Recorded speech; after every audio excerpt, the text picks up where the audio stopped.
So, welcome to the Call of the Netherdeep. As I said before, really looking forward to this. It's going to be an exciting game. But, as we discussed offline, we're not actually going to be starting on the Call of the Netherdeep officially. We're going to be starting at our level 1 characters, nice and squishy, not terribly different to tissue paper at the moment. But we start in the region of Jorgas. Where is my Jorgas map? There we go. So we're starting in this region of Jorgas.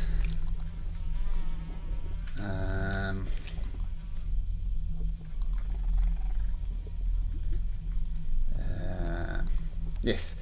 So if you're not familiar with Jorgas, well, it's land dominated by the creatures that would normally considered monstrous. Like humans are very much the outsiders here. Drow, goblins, hobgoblins, ogres are far more prominent here.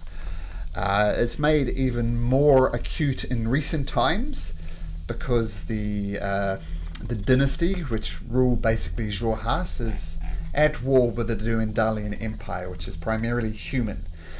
So those humans out there, you might have might be a little bit complicated.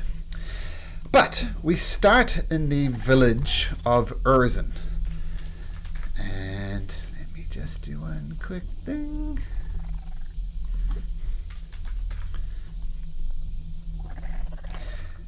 So, this little marker here, there it is, shows us exactly where we are. A little bit smaller. So we're in Urzin.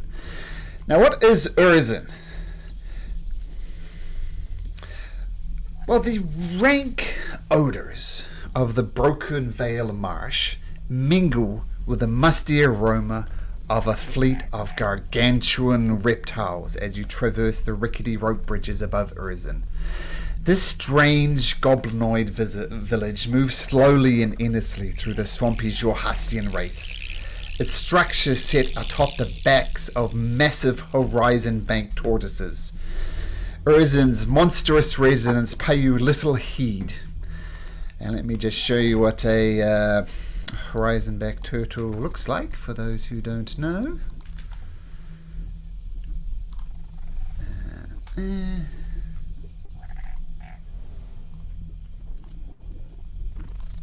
Okay, so the entire village is an entire fleet of these horizon-backed turtles, these massive turtles, and the audience is the village is very, very mobile. You know, there's tents sprawled out, temporarily set up, structures permanently mounted to the horizon-backed turtles, and lots of activity, goblinoid children's running around back and forth. And this is where our adventure begins. Now, what we'll say the camera will see first is a couple of figures approaching. Alora, would you mind explaining what your character looks like, please? Sure. You see, short. She's a halfling. She's dressed in scale mail armor. It's all this like tinted blue color. She has long, jet black, dark hair that has streaks of dark purple and blue in it. You can see that she seems to be struggling with her self-confidence. She kind of just keeps glancing around, but yeah, she doesn't seem to be one to try and grab the center of attention. You do notice on her left hand there is emblem on her fingerless glove on her hand, and you see a upside down crescent moon that is strung like a bow, which is a sign of the Moonweaver, and that is a faded emblem on her fingerless glove on her left hand. And she's walking with one of her best friends, her friend that she's known for 3 years. And that is Denise. So, Denise, what does Denise look like? Didn't get height, but I will go ahead and start popping those details out right now. Denise is about 5'8", blonde hair, dresses like a, I guess, pseudo botanist slash explorer. Big ol' hat. Has a little cane usually, just a small one.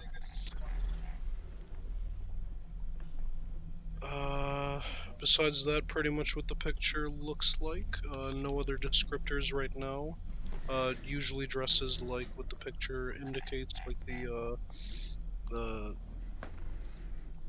explorer-esque garb, except when she's more of when she has more time in a town or village, she would dress up as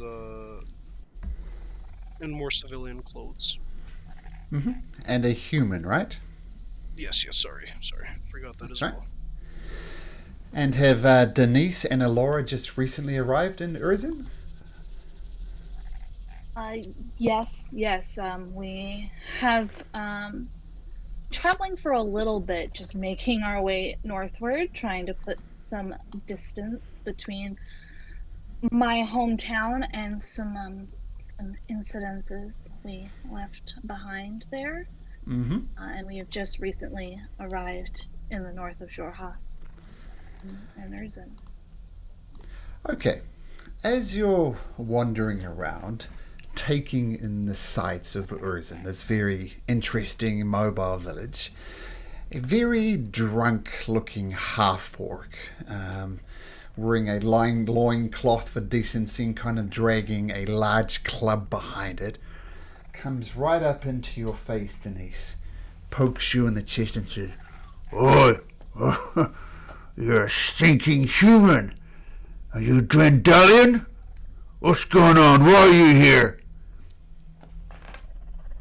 I would prefer if you don't touch me like that, but yes, I am human. Just traveling though. Selling potions and the like. You're sure. Mm-hmm. She's with me. We're from Jorgas in the south. We're not from Drendalia. Let's set the scene for the very first roll of the campaign.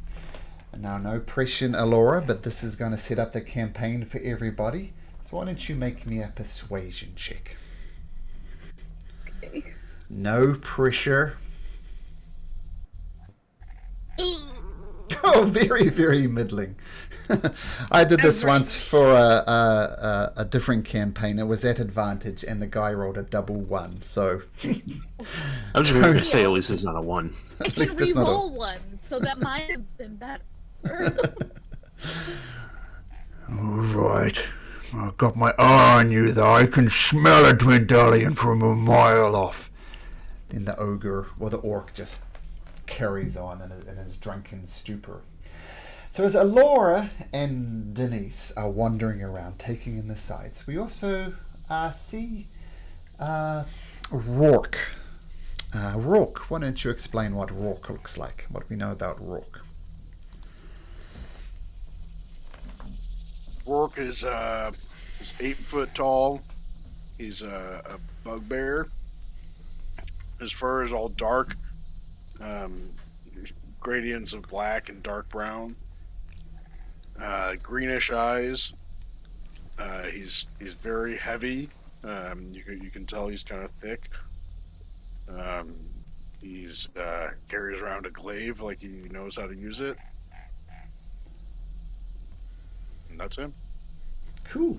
And I believe you're traveling with Kipper. So, Kipper, can you explain what you look like, please? A little kobold, 2 feet tall. He will be kind of jittery, hiding behind the big, the big bugbear, trying to keep himself out of sight as much as he can. He's going to be wearing a lot of scrap. You'll see kind of a makeshift armor that looks surprisingly sturdy for like the kind of scrap that's being used to make it. He has a bag from which he's pulling a lot of little like metallic balls that have like little like domes at the top that are colored red, and he's just tinkering with them and putting them back in the bag. And then you're looking at Rourke kind of for reassurance and then just, staying close to him. Okay. Yeah, he'll have like two red horns pulled back and two little teeth, like sharp canines just sprouting from the front. And that's it. Cool. So a very contrasting combination. This 8-foot tall brute and this 2-foot tall kobold. So quite the sight. And as you two are wandering around and taking an Urzin, the same half-orc that was bothering Aloria and Denise comes up to you and says, "Oh, you'll never guess what I saw." What?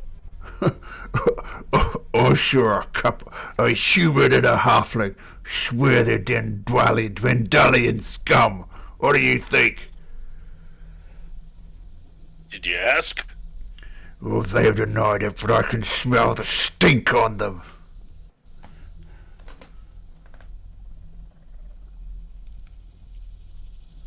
Did you run out of liquor again?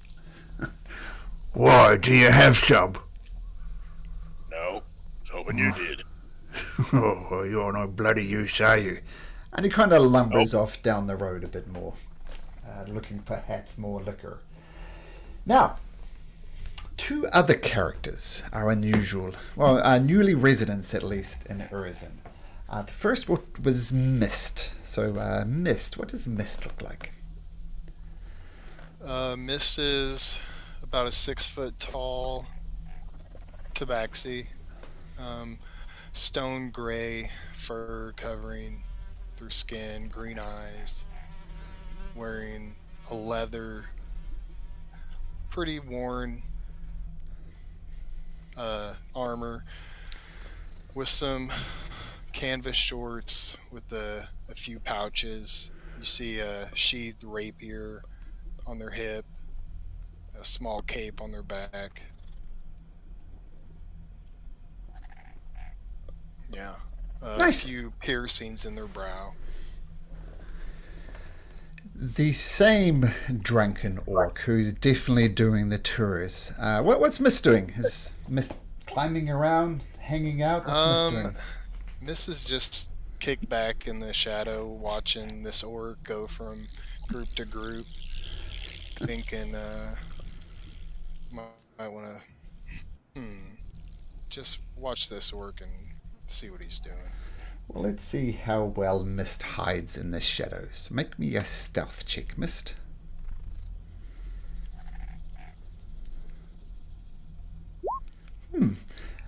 So the orc just lumbers past you as you hide in the shadows. No interaction at all. And last, but certainly not least, Gaze. What does Gaze look like?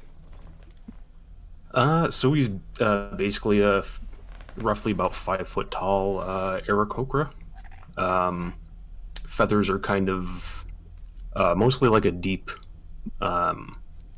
mainly like a blue, maybe a little hint of green, with some orange accents.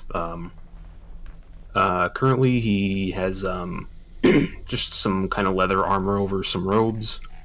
Carries a shield with his right arm. Left arm is his quarterstaff. Quarterstaff, like the kind of going up and down, has little kind of constellations carved up and down it. Nice. And this drunken half-orc wanders past you, Gage, and says, "Hello, Birdie." Now, Birdie How's it going, brother? It's going good. By the way, you'd consider birdie a bit of an insult because you are not a bird. Well, you can do it as you like, but generally Aarakocras and birds are birds. Hello, little birdie. You're pretty. You know what? I say if you're just having fun with me, you're not hurting anybody else. I'll let you do your thing, my dude. You fly for me, birdie. Fly for me. Let me see those wings unfurl. No, they don't work. I didn't work out my wings. They're very ineffective, if I'm being honest. You're a bird that can't fly. Yeah. I like the earth. I like to feel the earth. Just feel the earth. Just bend down. Just touch it. That's hilarious. And he just carries on down. Okay, so you spend the morning kind of looking around and taking in Urzin, and in the great tradition of D&D.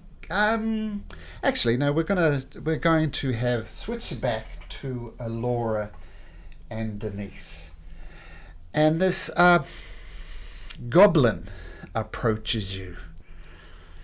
Says, "Hello, you're not from around here, are you?" Probably not.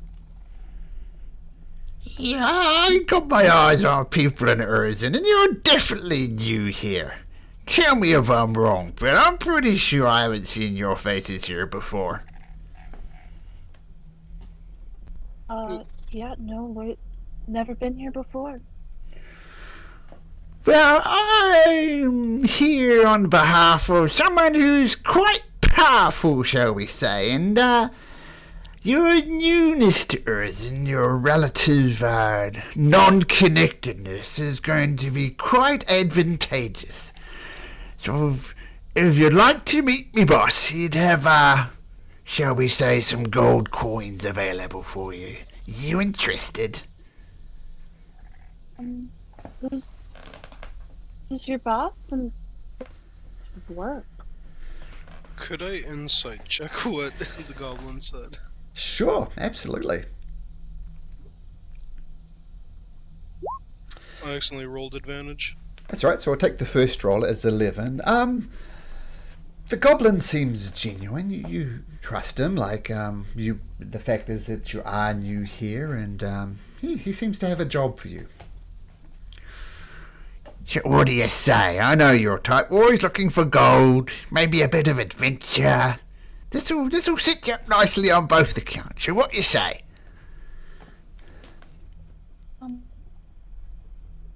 What boss's name? Well, my boss's name, it's possibly the biggest name in all of this region. It is, in fact, none other than, drumroll please, Ogre Lord Buffalo II, the ruler of Urzin himself, the champion chief of Urzin. The big boss is what I'm trying to say.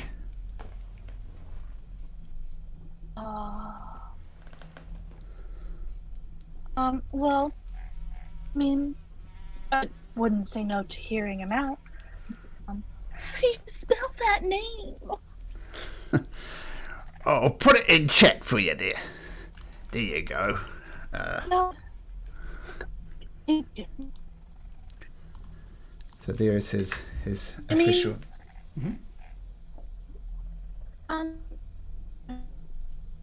We are a little low on money. We could use some gold.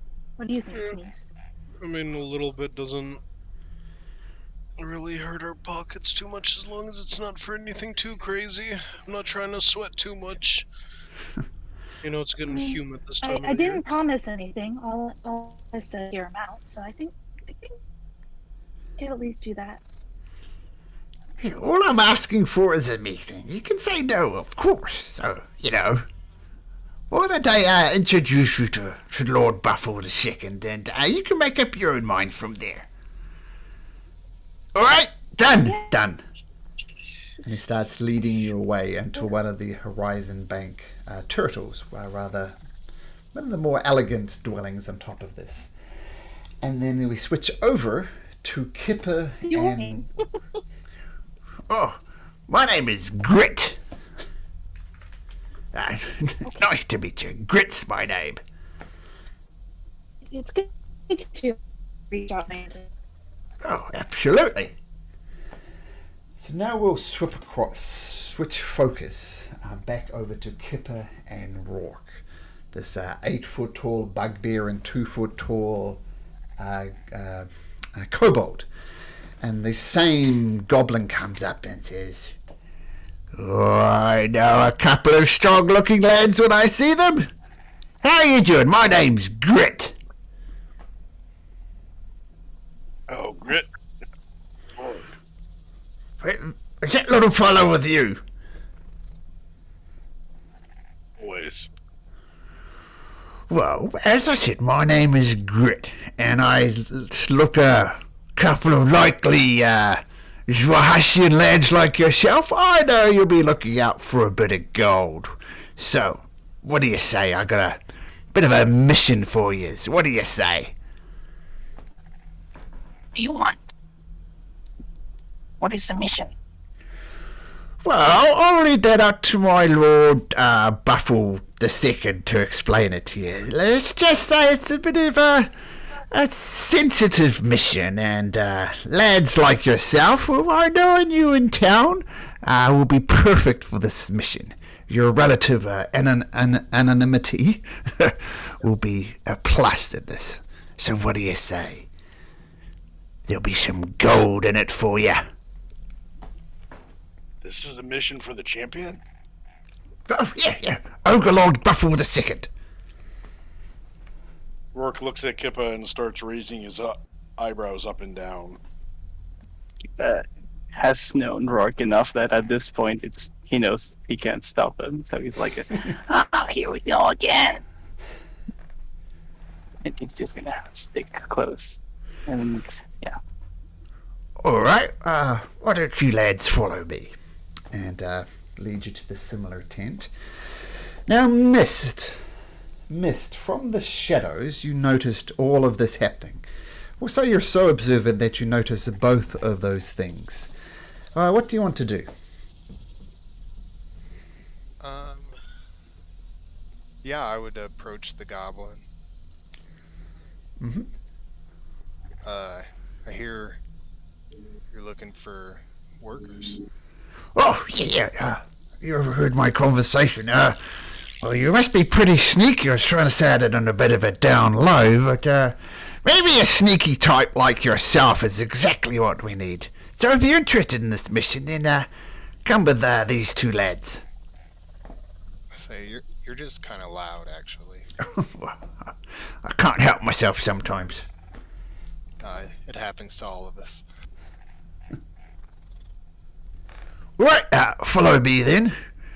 Hey, you three, do you know that Aarakocra over there? Is that a friend of yours? I don't know him. I seen him getting harassed by that drunk orc man, though.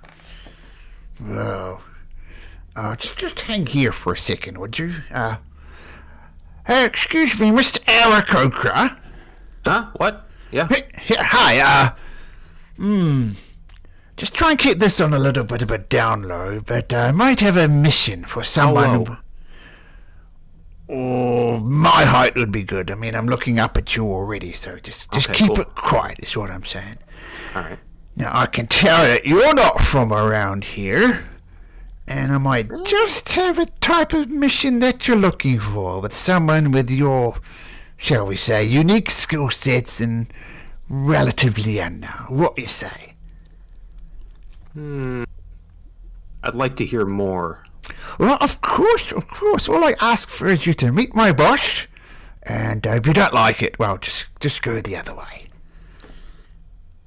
Okay. Alright. You'll see like a little, this little just, looks like a little dust cloud just kind of materializes.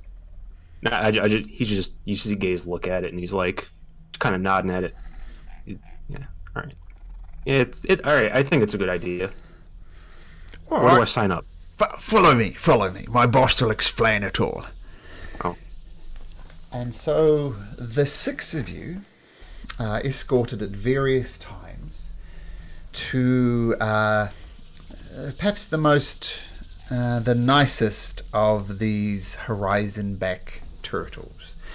And Grit, as you all come together, some of you knowing each other, some of you don't, come into a large leather tent.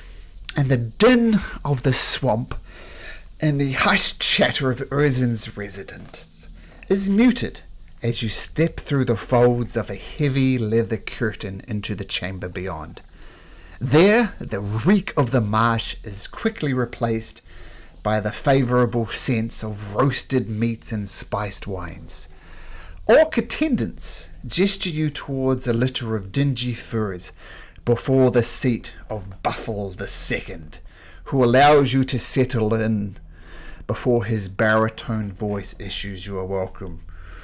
Eat, drink, but be wary, for the Empire has come to Jorgas, bringing damnation with us. This is what you found, Grit? Yes, this is it, boss. Relatively unknown, just like you asked for, and I think they'll be exactly what you're looking for. If you haven't screwed me over again, Grit. Well, help yourself to food and drinks, and let's start with introductions. Who are you, Aarakocra? my name is Gaze. And what about you, human? Denise Thorndale? I can't help but ask Denise Thorndale, what is a human doing here in Jorgas? Specifically, I'm gonna be most likely selling potions and the like, maybe some healing services. But mainly just traveling with my friend here.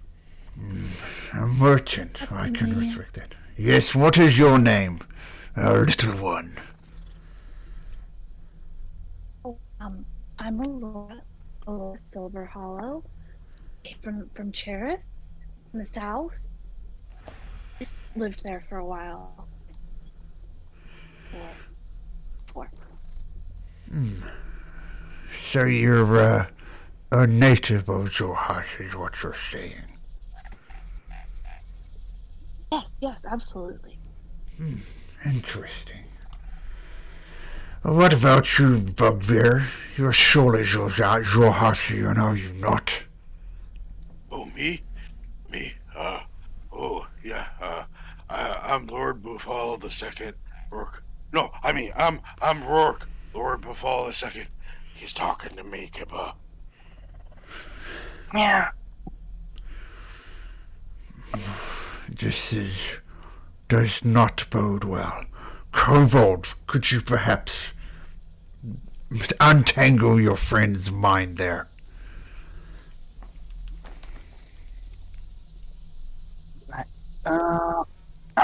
Yeah, he's not. He's a friend of mine. We're traveling. His name's Jorg. And are you both from Jorgas? I need to know. I'm from Ashkeeper Peaks. It's not. It's on like the border, I guess.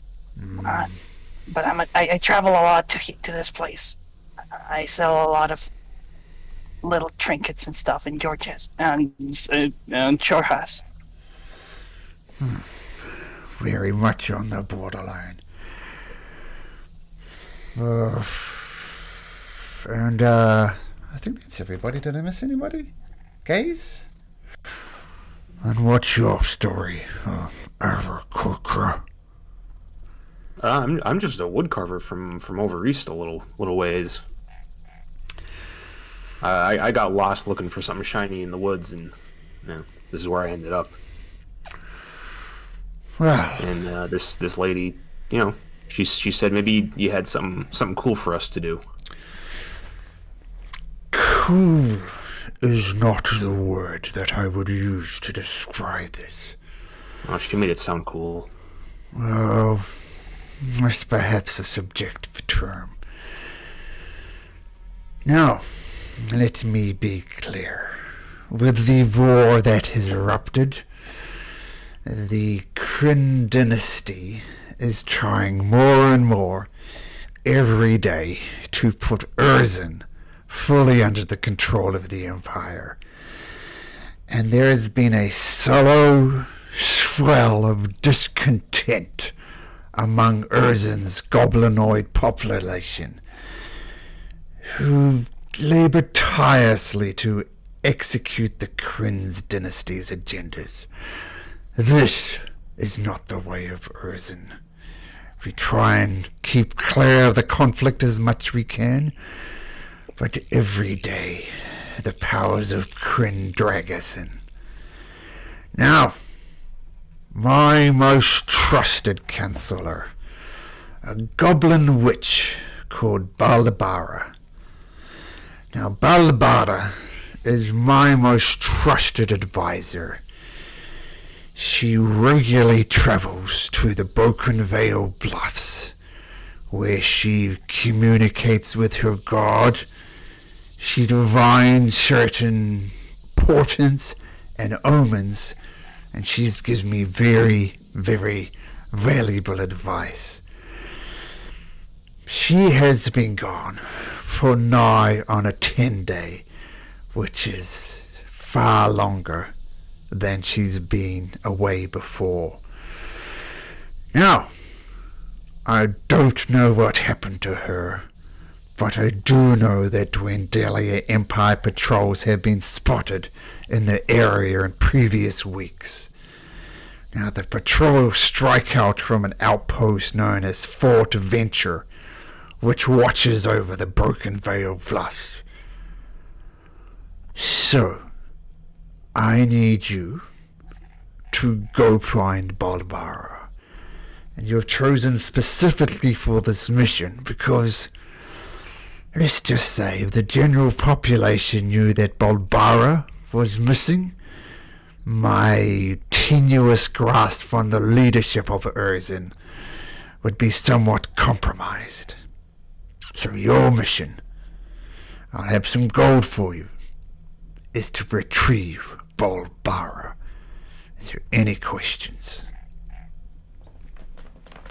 What fort But are the Empire patrols out of? It's a place called Fort Venture. It's right up against the peaks. So if you head into the Broken Veil Marsh, and he brings up a map and says Fort Venture is about here on the map. So in other words, head due west through the swamp, hit the mountain ranges, and it'll be very hard to miss Fort Venture. A good question, Halfling. Any other questions? Can I call you champ? No, you may not. You may call me Lord Buffle II. What kind of resistance do you think we might encounter at the fort? From what our scouts have shown us, it is surrounded by a wooden palisade, guards on all the towers. It will be tricky to get in, but not impossible. It is very much a ramshackle fort. If you're thinking stone and barricades and turrets, nothing like that. You have an estimation of the size of the patrol, I guess, stationed within the fort? About 20 men.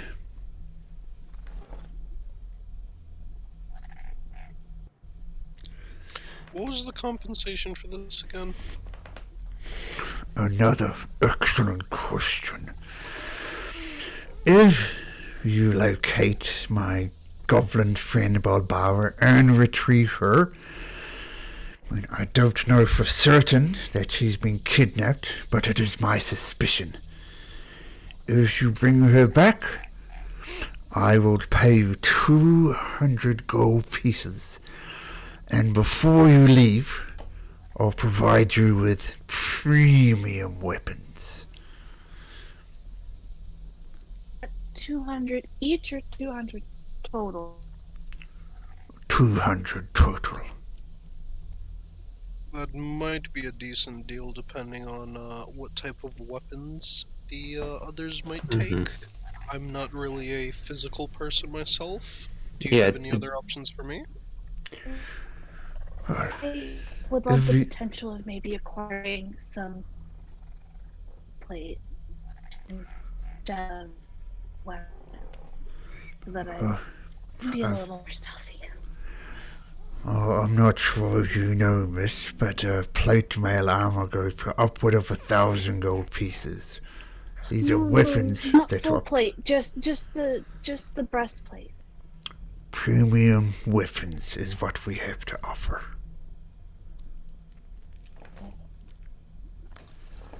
Just a chance for negotiation. And just dipping out of character for a second, 200 gold pieces. I mean, feel free to refuse or whatever you like, but that is a small fortune. I mean, a lot of local villagers would happy to work for a few coppers a day. So just keep that in mind. It's a lot. Feel free to negotiate with them. It's a pretty okay amount for level 1.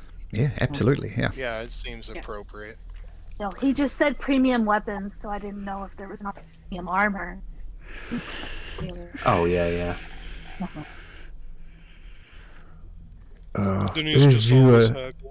If you are interested in weapons, young halfling, I suggest you go visit Gruff the blacksmith. He has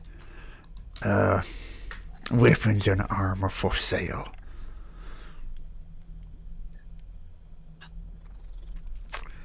Are there any other questions in regard to the mission? Do you need Barbara alive? Ideally, yes. I did not know what the scum Dwendalian Empire have done with her, but yes, in preference alive. From your scouts, is there a time where they seem to have a laxer security? Nighttime for sure. Okay, fair enough. I mean, they've set up this outpost very much in Jorgasian territory. Ramshackle at best, and I think the type of incursions they're expecting are, shall we say, denizens of the marsh itself. Crocodiles, snakes, giant snakes, things of that ilk. They will not be expecting I'm going to say, small, well-trained force like yourself.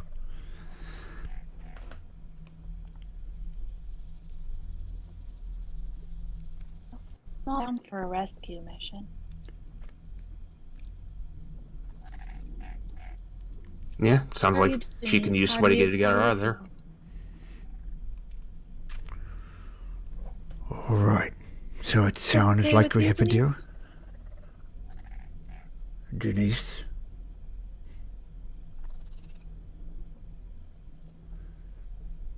I'm in agreement. Alrighty. Yep. Kippa makes our decisions. Well, it's kind of your call this time. I mean, you are the one who uses weapons. Can always sell mine, but I don't know about you. You like your weapon?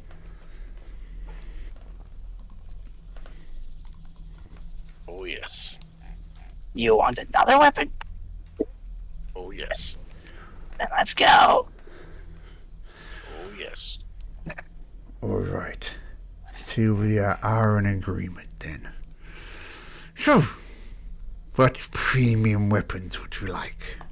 I'll have Grit here fix it for you.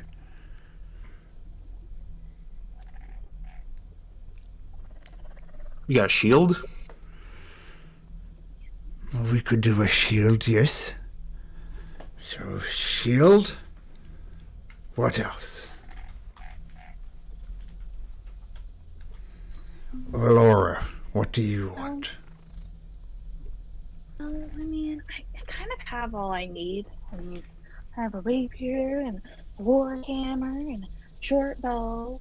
Pretty set. Um, um, mm, I don't know. Maybe the rapier if you have it in case mine breaks. Of course. I don't know. What about you, Denise? Would spell scrolls be too much to ask for? A couple?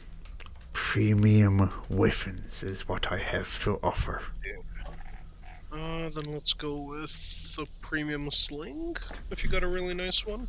Sling? Or a crossbow or a bow. A sling we can do. Aarakocra, what do you desire? I just asked for the shield. Oh, sorry. Oh, no. Shield for Glaze. What about you, little kobold? What could you use? I guess I can do with a mace. Excellent. Mace. Done. My tabaxi. What would you like? A fine rapier or crossbow would suit me well. Rapier. Done. The bugbear. Something large to respect your stature, I suspect. What would you like? Already have this nice glaive here. Do you have a glaive that's better than this one? As I said, premium weapons. We can get you a glaive. Works. Good. Go get these things from Gruff and bring them back here.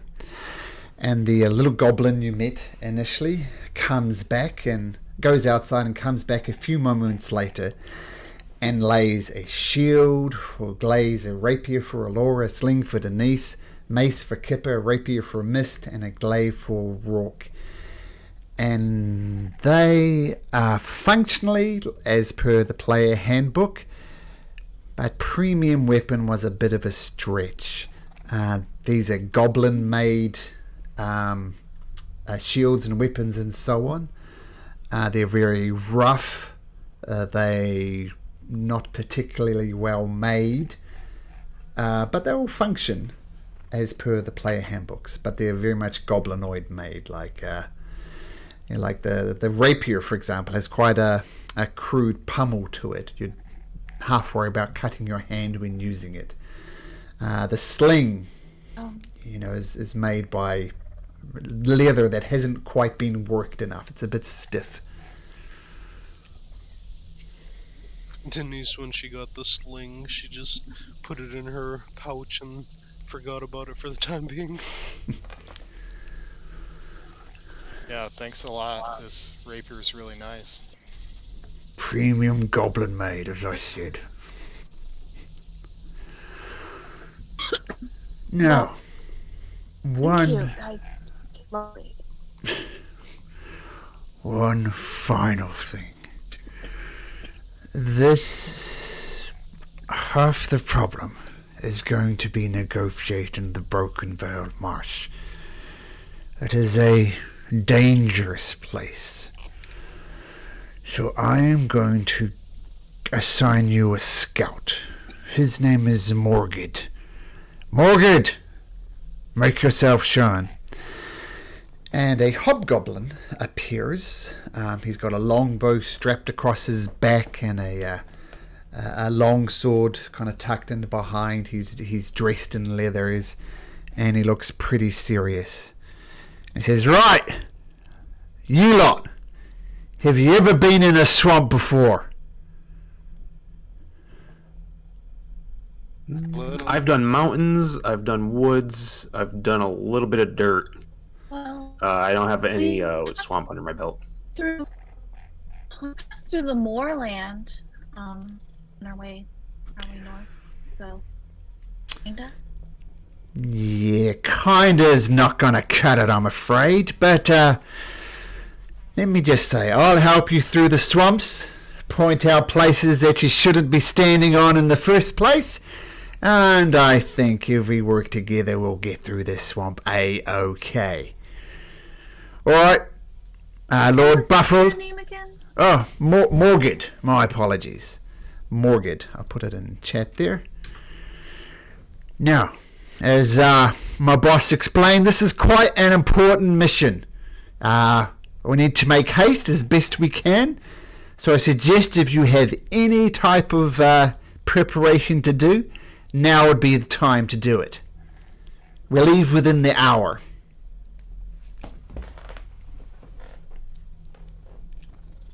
So, Righty. This is just a little meta game, just to ask before we get started. One of my erased traits, Timberwalk, says that I can move across difficult terrain made of non-magical plants and undergrowth, activating extra movement. Will that apply in the morning? Yes, it will absolutely apply because the entirety of this swamp is considered difficult terrain. Turns out for everybody except Alora. So, very useful trait to have chosen. Disability checks made crack me have disadvantage. So that's that little tidbit. Okay, cool. Is there any other preparations people would like to do? Otherwise, we could start exploring the swamp. I would just go and get my mastiff. Sure. Is this, what time of day is it? We'll say it's fairly early on in the morning. Morgan, do we need any, like, insect salve or anything? No, we should be fine, I think. Yep, just, yep, there's some bugs out there for sure. They might bug you, but I think you'll be fine.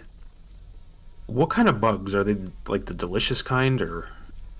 There's the delicious kind, there's the poisonous kind, there's the harmless kind, and there's the deadly kind. Are they different from like the forest ones? Yes, very different. It's its own little ecosystem, as it were. Can you tell the good ones from the bad ones? Yes, he says, slightly hesitantly. You don't seem that confident. Well, you see, I don't go to my way to eat the bugs. You know, there's other wildlife out there that makes for some good eating. So, you know, I tend to avoid eating them. We'll see what happens.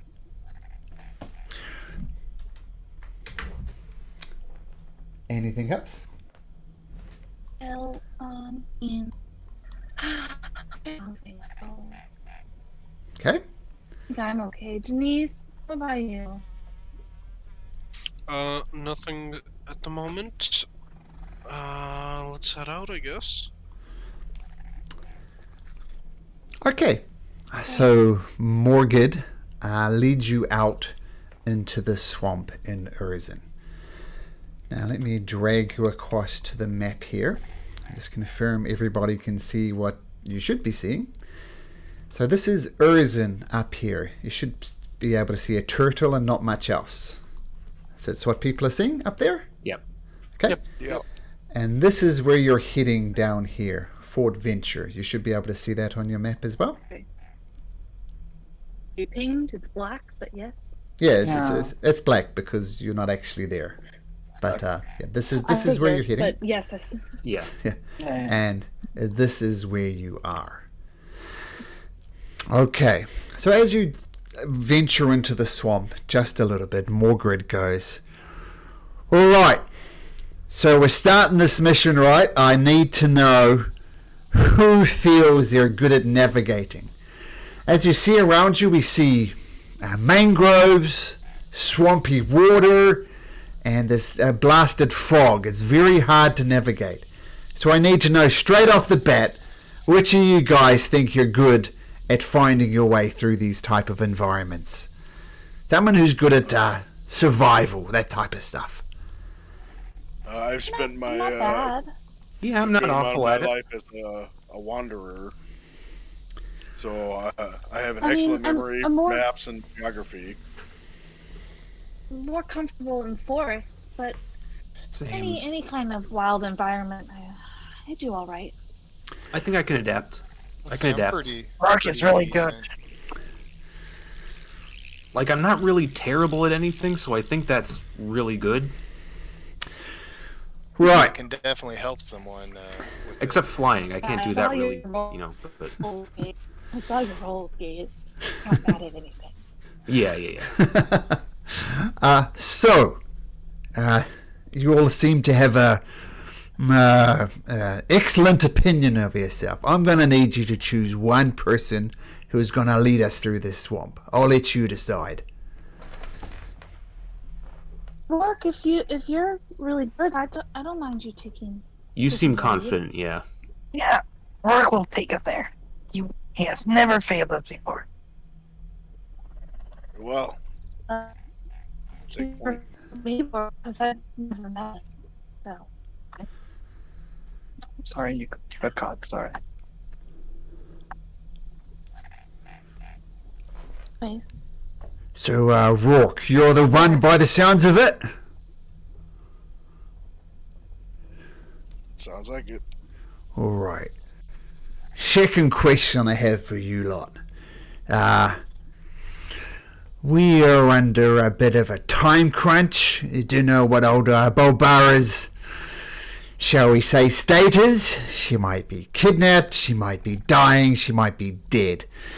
In the case that she's merely kidnapped, well, let's just say faster is better than slower. So, Rourke, I'm going to ask you, are we going to plow through this swamp as quick as we can? Are we going to go at a normal pace, or we're going to, pick our moments and go slowly? Of course, they have disadvantages. Quickers, we're more likely to get lost. Slower will take a longer time, but at least we'll be certain we're going in the right direction. Rourke, what do you think? I look to Kippa for an indication. Kippa's just gonna kind of be shocked at the fact that everybody's looking. Well, at least that Rourke's looking at him, and I suppose everybody else. We should probably take it slow and careful. If we get lost, we just lose way more time. Let's go slow.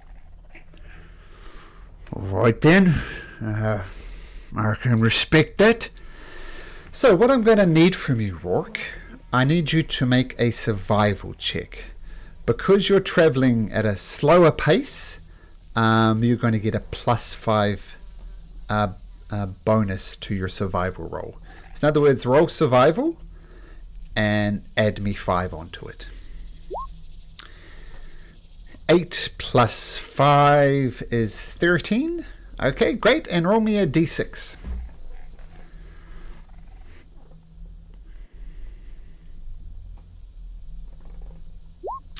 A 1.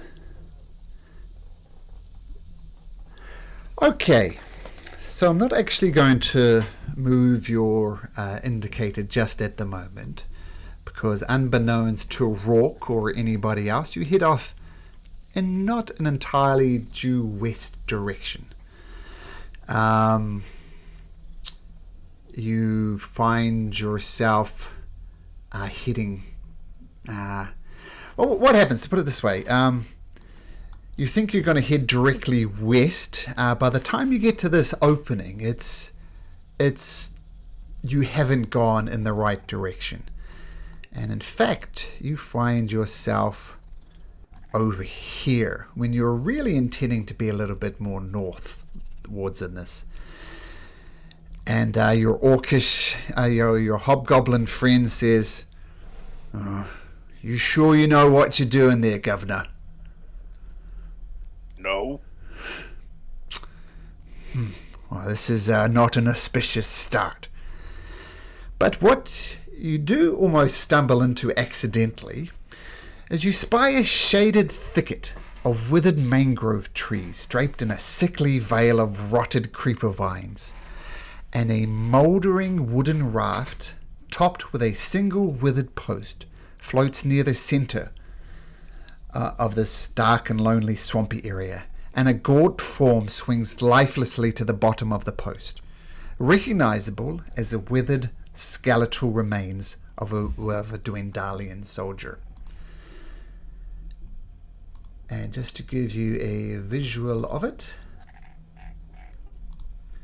I'll drag your tokens on in just a second, but you should be able to see this grove at the moment. So all you guys are down at the bottom here. Mist, Gaze, Denise, and of course Morgred. And you see, as you see up here, there's the skeletal remains of a Dwendalian soldier there. So, as yet mighty band of unnamed adventurers, what would you like to do? Can we look around to see, just get like a general, just lay of the land, see if there's anything we can spot, like in the woods or anything, like across the little river here? Okay, sure. So make a perception check to see if you can spot anything additional on this island.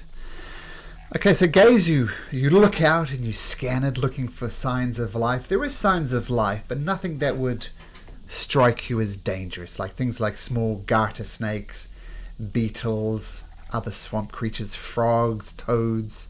Nothing looks particularly threatening though. So you feel as if you could get across this water somehow and get to the island. The island itself would be relatively safe. Mm-hmm. I don't see anything too suspicious, but that guy didn't seem to have a bad day out there. Or a very good day, rather. Deep? Is the water, is it fast moving water? Is it still water? How deep is it? Much like the water throughout this swamp, the water itself is still. It is not flowing at all. In terms of depth, make me a nature check, Alora.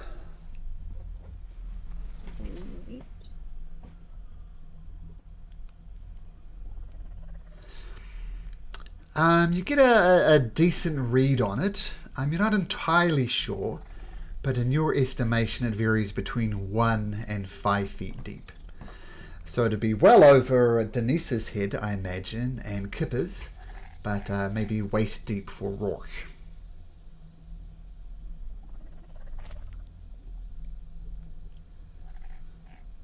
It wasn't too deep. Maybe one of our taller patriots would check it out. I mean, if we want to, we could just bypass it entirely. We are a bit of a schedule. So do we want to go over there? I can remember how I to think get we back should here if we want to come back to it. I think we should just continue. Honestly, we have a job that we're supposed to do. It doesn't look, it would impede that in any way. So. Do we get a sense that we're like on the right path? You're heading in a vaguely westerly direction, so yeah. And keep in mind, I should clarify this. Back on the Broken Vale Marsh, each of these hexes is 1 mile. Like if you get the ruler out and it'll roll 20, you can see, everything's, you're about 3 miles around, and you can travel about 8 miles a day. So as I said, it's very slow going. Imagine Laura might be skipping over waiting for you guys to catch up. But it's going to take you at least a couple of days to get all the way to Fort Venture. Maybe more since you're traveling at a slow pace. Morgred does offer, we do have this deeper mission to accomplish here, no doubt. But I must say it is mighty suspicious that a Dwendalian soldier has made it this far north. Now, there is the bigger picture here of the war effort. It is interesting that a Dwendalian soldier would have ventured this far north. But the decision is yours. Just laying out the facts for you. We could press on, sensible thing, investigate what the hell happened here. Your choice. No, I agree. We have other priorities. Yeah. Doesn't really look like we can help that guy, so. Sounds like press on and maybe come back after we've helped Barbara. You can certainly note it as to come back and investigate further, but we're not on a timeline. Yeah, I guess he can't get any more dead than this, so there's really no hurry for that guy. Alright, well, let's press on then. So putting this Dwendalian soldier behind you, you continue to press forward into this swamp. If Rourke would be so kind to make another survival check with a +5 as you continue at this leisurely pace. So 22. So this time you get an excellent bearing of where you're heading. You're heading basically west, but with a slight twist to the south. And let's randomly choose Mist. Can you roll me a d12, please?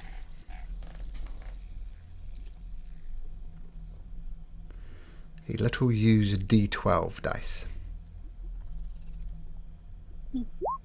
Not as little used, just a percentile. That's true. So 9. Okay, and roll me. Roll me.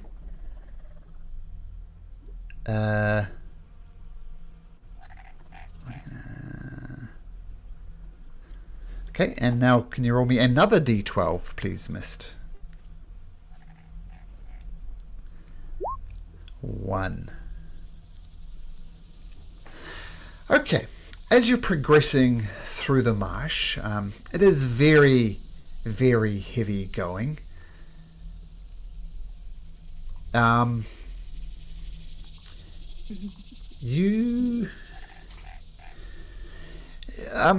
I said, Alora is skipping along here relatively easily through the swamp.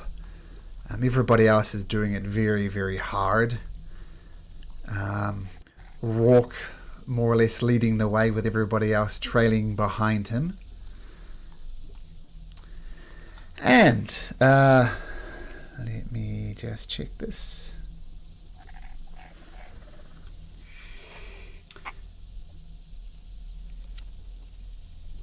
Everybody except Kipper, as you're wandering through the swamp, you notice something move just under a particularly deep level of the water, and the water ripples and shimmers, and a massive crocodile launches out of the water and goes immediately to attack Rourke.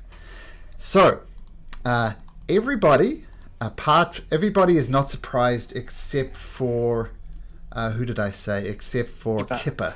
This is because your passive perception is 11 and 12 was needed.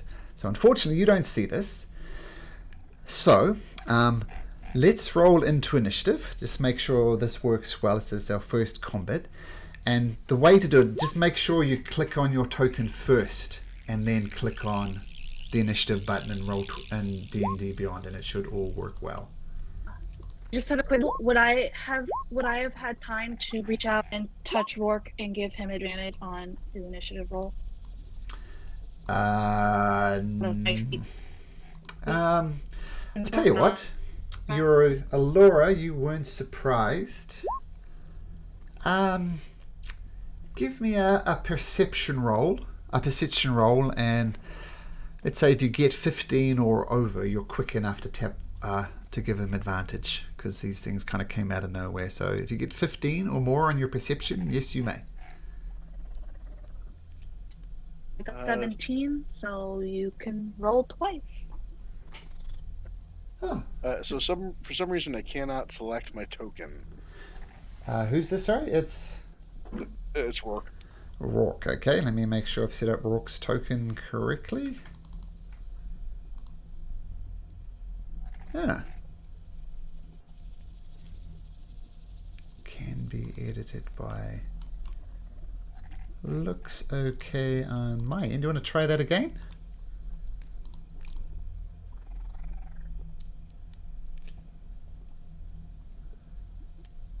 Yeah, it's still like it's not doing the box around the character. Try to just refresh your Roll20 page. It might be that you have not the selection tool selected. Anyway, give it a quick refresh. You know what? You're exactly right. I was using the measure tool. Aha, that'll do it. Yeah, so click on I do that all the time. I do that all the time. Yep. So click on Rourke, and then... Rourke you can roll with advantage for your... here we go.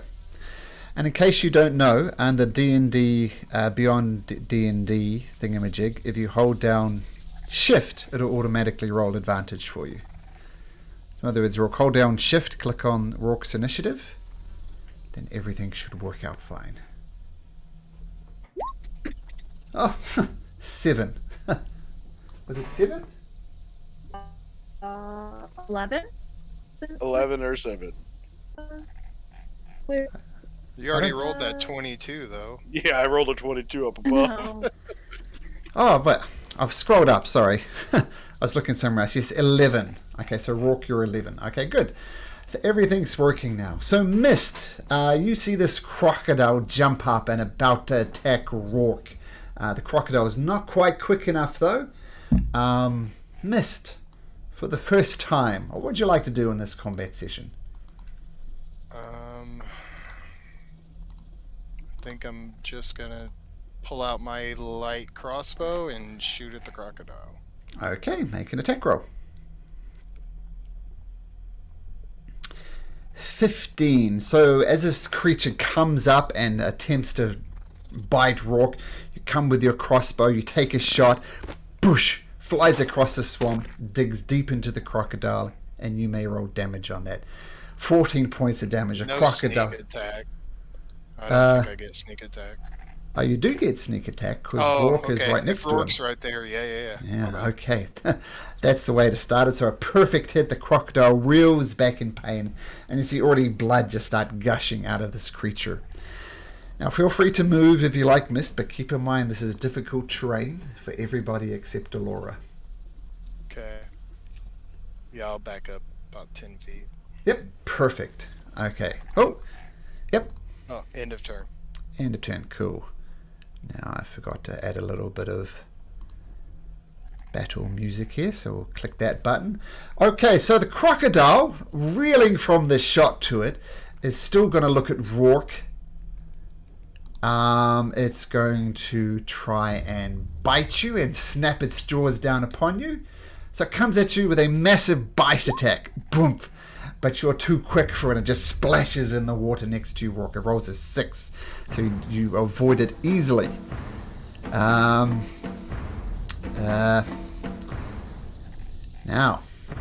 something else happens.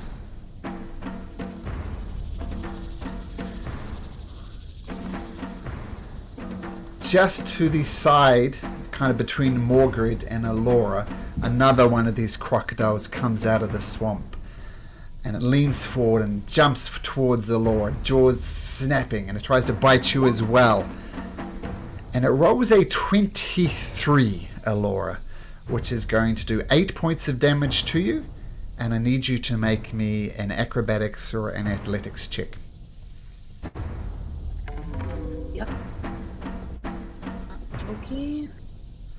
Okay, so you try and jump out of the way, but with the massive damage that this crocodile does, it just snaps onto you and it's got you in its jaws. And you are grappled. You are restrained, in fact. It's even worse than that.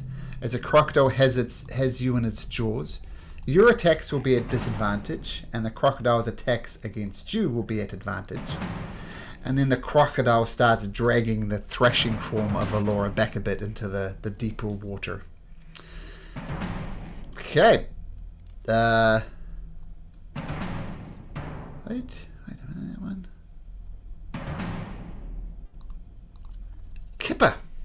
surprised. Oh, you're surprised. Margaret says, "Oh, God damn it! This is going wrong already." And he sits back on the side there. He gets out his longbow and he takes a shot at the one holding one holding Alora. Alora, stay still! And he fires off his arrow. Okay. And I'm oops. as still as I can be. And unfortunately, it just splashes right next to no damage done. Ah, damn it! Told you to stay still! Alora. I did. I stayed very still. What do you do? Is it Rourke? Is it my turn? I thought it was Rourke's turn. Okay, let's rearrange a little bit then. There we go. Rourke. Rourke, then Alora. Rourke. Oh, Alora's on there twice. That's weird. Let's get rid of one of those Aloras. There we go. That makes sense now. Rourke. So I will attack this one with my glaive. Okay. So, you raise your glaive, you take a swipe at this thing, the glaive sticks in deep into the crocodile, lets out a little whimper, and since it's the first time of the campaign, Rourke, how would you like to do it?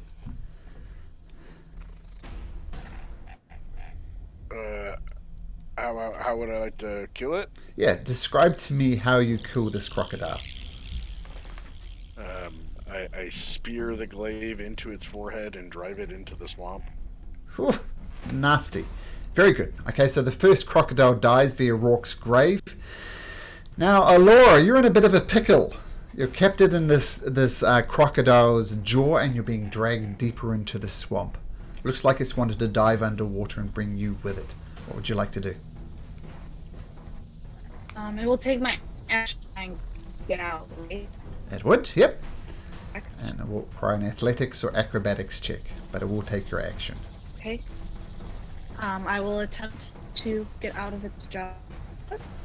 Okay. Ah, you slip out, no problem. You just pry yourself out of the jaws. Okay, so that's your action. Oh, okay. And then I'm going to use a bonus action to heal the word myself. Okay, nice. Okay, so the healing spirits enter you and you regain 5 healing points. Nice. And then... Oh boy, oh boy, oh boy. Yeah, I'm just going to stay where I am because I don't want to provoke an opportunity. So, Very wise. stay there. Okay, yep, so you pry yourself out of the jaws, cast healing word on yourself, looking a bit more healthy. Some of the crocodile marks it's healing up.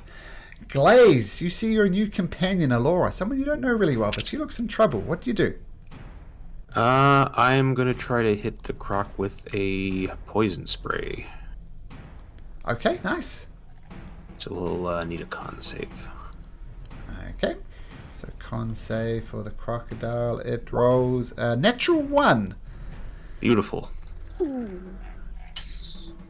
You'll love to see it. So yeah, so the poison spray comes out on this crocodile, coats it in poison, I guess. No other way to describe it, and it reels back in pain and almost spitting out this poison as it erupts upon it. Nice. And that'll be it. Okay, cool. Now, oops, just a sec.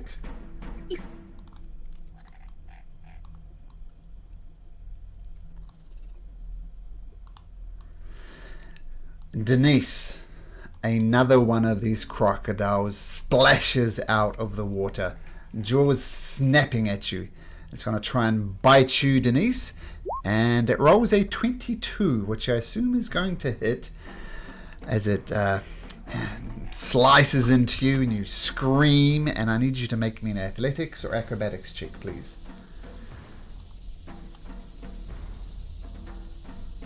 Here. Oh, Denise has disappeared. And she's not in the chat anymore. Okay, well, but she's still in game. That's weird. Oh. Oh. We try. Yeah. Not sure what happened to Denise. Can't even message Denise. Like, DMing. Oh, because we're not in the same server anymore. Where am I? Oh, we'll see what happens, but I think Denise will just disappear just for a moment. I think she might have left the game. Okay, so Crocodile is going to go for you instead, Glaze.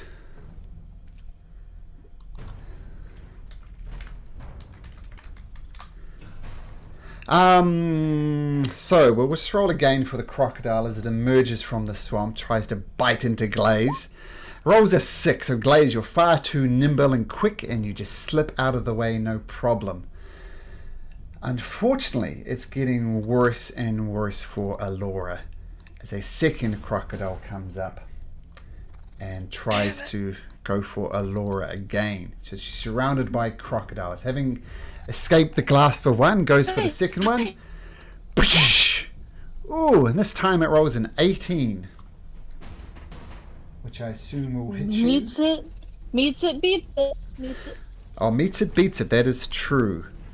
And you guys look in horror, surprise. You're not sure what it is. But Alora falls unconscious as this crocodile grabs onto her. Missed. Yeah, it did 12. It did enough to take you down, Alora. So, yep. Missed. What do you do? Oh, I just wanted to make sure it didn't kill me. No, it didn't kill you. No, didn't do that much. Alright, so the one that just popped up is the one that attacked Alora, correct? Yep. This is the one that took Alora out. Yeah, that one. And in fact has Alora in its mouth as well. Okay.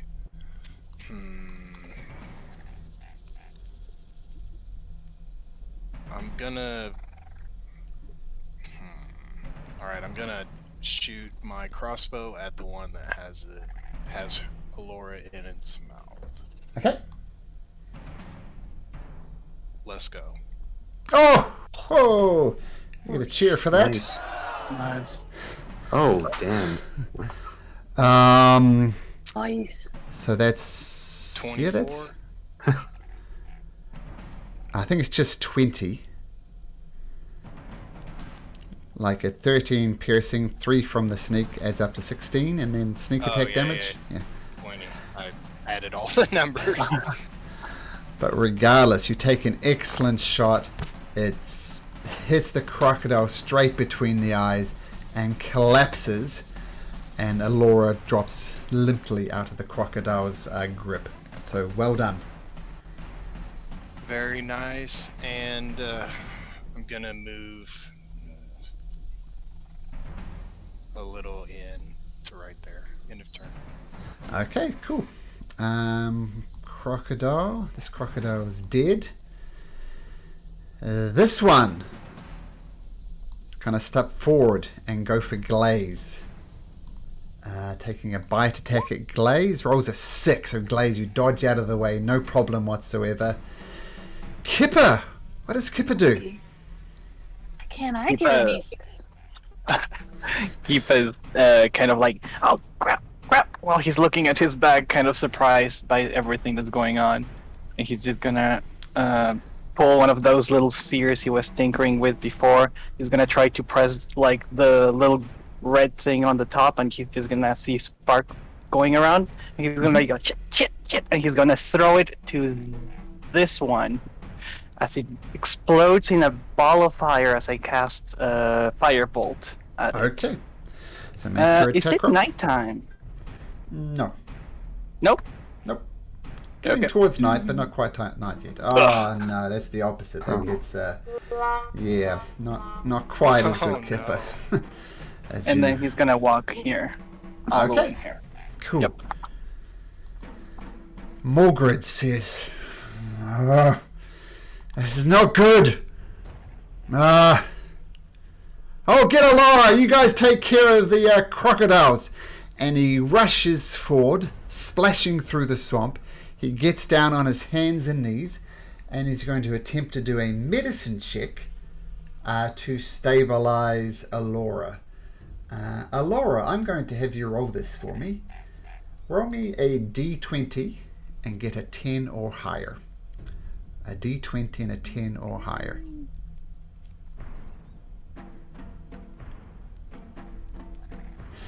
I can't stop the bleeding! Someone else with healing, get over here! For God's sake! Rourke. So this is difficult terrain, right? Yep. I will move 15 feet here, and I will use a javelin. This one. Okay, nice.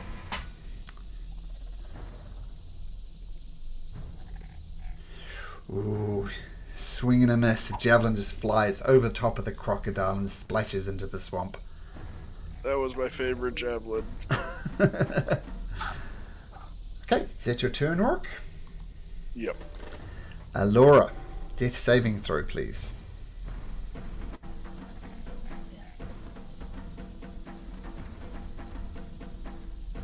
Nope. One failure. Okay, Glaze, you're also in a bit of trouble. What do you do? I will say that this one here has taken some damage. Yep, so I will bonus action healing word Alora. Ooh, nice. Okay. Why tie him up? 5, nice. Alright, and I'll try to hit the same croc with another poison spray. Yep, that's fine since it's a cantrip. You are up, but you're still prone, Laura, so just keep that in mind. So poor constitution saving throw. It rolls a 15. So unfortunately the poison spray doesn't connect this time as it just splashes into the swamp water. Is that your turn, Glaze? Yeah, that'll be it. Okay. This crocodile is going to take an attack at you, raising its massive jaws, trying to clamp down on you. And it rolls a 10, which is going to miss Glaze. So once again, you're doing excellent job of dodging these crocodiles. I'm trying to dance at this point. I'm trying to dance. You are doing the dance. This crocodile is dead, so we're back to Mist. Alright, I will take aim at this injured crocodile with my crossbow. Okay, take your shot.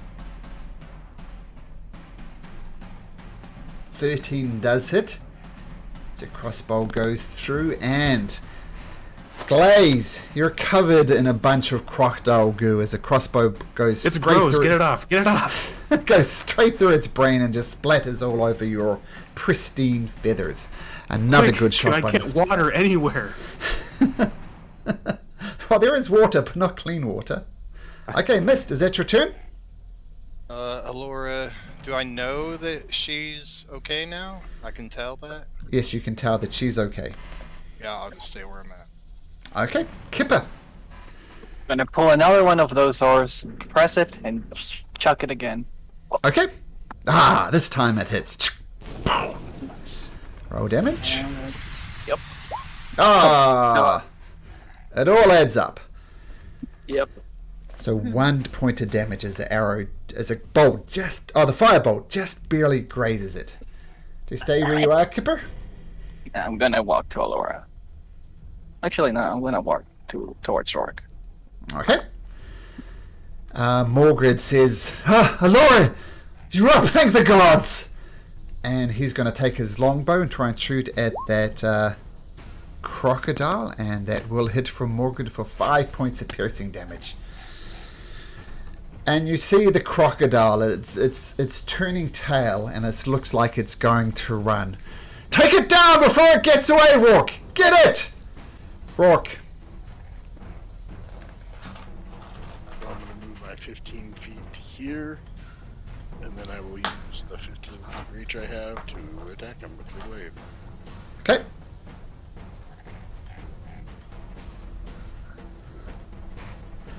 So you hack into it, doing a decent amount of damage, 6 points of slashing damage, and it turns tail and it's looking as if it's trying to get away. Anything else, Rourke? Nope. Okay. Laura, as life comes back to you, find yourself lying down in the swamp surrounded by 2 dead crocodiles. What do you do? Okay, I stand up, takes half my movement, Yep. and I look around, and I point out at the crocodile that's turning to run, and I cast Bowl of the Dead, which it should be a D12, because it's missing hit points. Uh-huh. So, Okay, it's a so... DC 13 Wisdom.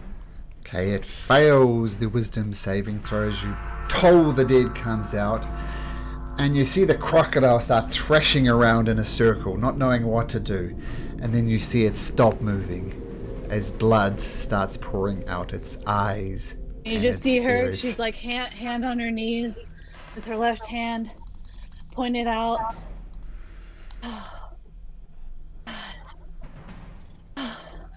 That did not go how I expected. Alright. Everybody okay? Are you all right? Yeah, And you're the one. yeah. We should be the ones asking you that. I mean, I'm alright. They just like, You have bite marks all over you. ooh. Oh, Okay, so It's now we fine, know. I'll heal myself later. It's okay.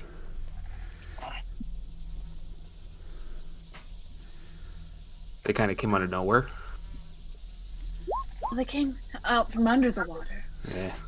So, maybe we just keep eyes out for that as we For sure. continue on.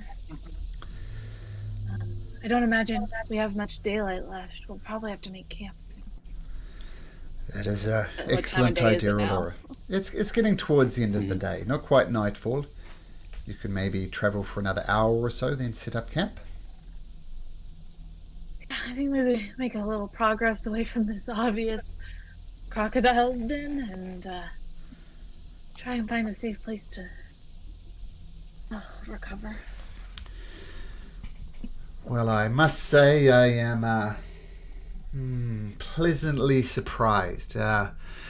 Unfortunate what happened to you, Alora, but Gaze, that healing magic you have, that's going to come in handy, I think. I do what I can. And Mist, my goodness, you're quite the shot with that crossbow. Lots of training. Well, we might yet survive the swamp. So shall we press on? Maybe we've got another Yeah, I good think we hour should of get out of travel. here before more Yeah. of these things pop up out of the water. Yeah, let's find some a little drier. As we are about to leave, you see Kipa just wandering a bit around looking for his orbs to use for scrap for later and trying to find Rourke's javelin to give it back to him. Okay, easy enough to find Rourke's javelin. At this point, Gaze is walking around real awkwardly because he's covered in blood, but he's trying to not get it to touch his skin as he's walking. So he's just looking real weird at this point. Very good. Okay, so you press on for another hour or so. Now, finding a spot to rest here, which sounds as if what you guys are wanting to do, is a little bit tricky. So anybody who thinks they could find a nice spot to rest, let me know, and that person can make a survival check. I'll give it a go. Okay, so roll survival. So you search for a relatively dry point of it. Not good.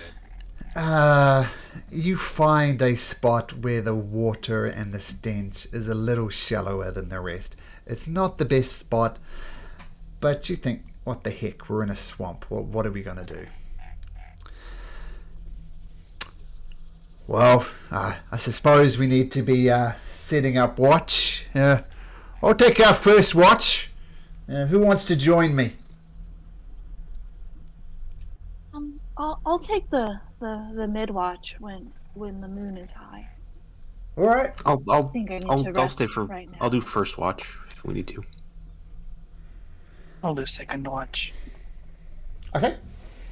So, Morgrid and Gaze settle down for the first watch. And Morgrid says to you, Gaze, as everybody else starts to sleep, my understanding, Gaze, is you didn't know any of these people prior to coming on this mission. I'm just interested to know what you think of them thus far. Think they're going to be liabilities, assets? What's going on? Nah, I got good vibes off them. I feel like everybody seemed to pull their own weight. We unfortunate that Alora went down, but we got ambushed. What are you gonna do? But yeah, I think we'll all do very well. And Hopefully. Hopefully, yeah. I was a bit dubious of your ability, shall we say, when we head out from Urzin. But not looking I'm a too bird shabby. that can't fly. I understand. I see how it looks. What's up with that? Why can't you fly? Just never really put much work into them. I like feeling the earth under my feet. Oh, I can understand that. And I can't help but ask, why did you agree to come on this mission? Was it just the gold? I like finding shiny things. I like being part of some shenanigans. And a goblin woman approaches you out of nowhere and offers you gold. Of course you're gonna take it. Well, absolutely. It's to be expected, I guess. I mean, gold, I can understand that, adventure, gold, often they go hand in hand. So, yeah, I can understand that. I can respect that. Some of us don't live that long, brother. Absolutely. Could you make a perception check for me? Says Morgrid, and he will do the same. That would be that All one. coming up low. 9 and 14. So the rest of your watch gaze with Morgrid, nothing untoward happens. And so they wake up. Who was it? Alora, and who was the other one? Ipa. Kippa. Papa? Yeah. Money. Oh, okay, so Gaze, Gaze and Morgrid go back to sleep with Alora and Kippa. Just to get things started, can you two both make me perception checks as well? Yeah.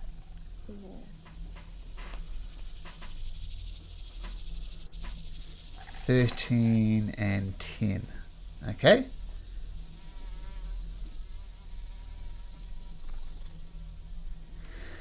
Well, Well, I don't often meet people smaller than me, Kippa. No, What? it's a weird experience for me. Oh, yeah, I guess so. It's kind of unusual, especially after all this time traveling with Rourke, to see someone of an approximate height of mine. Did your neck ever hurt? Look up. From looking up. A bit. Looking up. Yeah, a bit. But hey, at least I can hide behind Rourke really well. True. It's a lot easier to just kind of keep people in front of you. Yeah.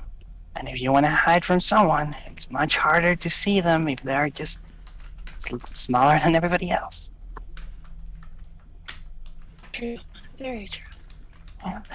Now that I think about it, it's kind of unusual to see halflings on Jorgas. Most people are very, very rude when they see a human and a halfling. What? I'm actually from Oh, in that, you are. village called, yeah, there's a village called Sheris.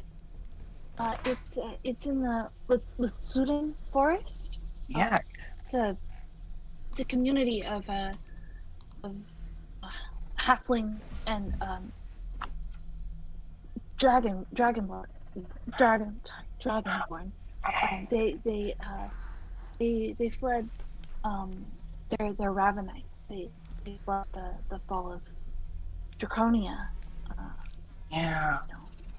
decades ago, and met up with a traveling group of halflings and settled down into this very small village in the forest, and that's where I'm from. Well, I've heard of it. Kind of my first time out in Yeah. Jorgas. There's It's really different. there's very few halflings that actually leave.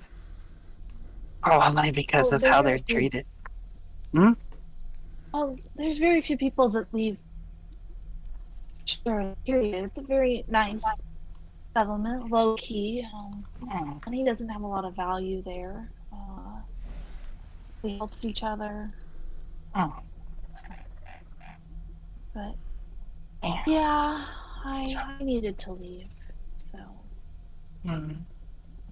Was it like a call for adventure, or was it more forest? well, you see, I was raised in Laura, the goddess of nature, and I love her, and I thought I was destined the life living for her and budding her. But recently, I have been contacted by other goddess, and my kind of my life plan shifted a little bit, and I'm really just trying to figure everything out. It's a lot. So, Kind of so weird. I'm just trying to figure out why me and what I can do, I guess. You'll be surprised all the things you can see under a road and all the things you can do. So you have a lot of time and a lot of chances.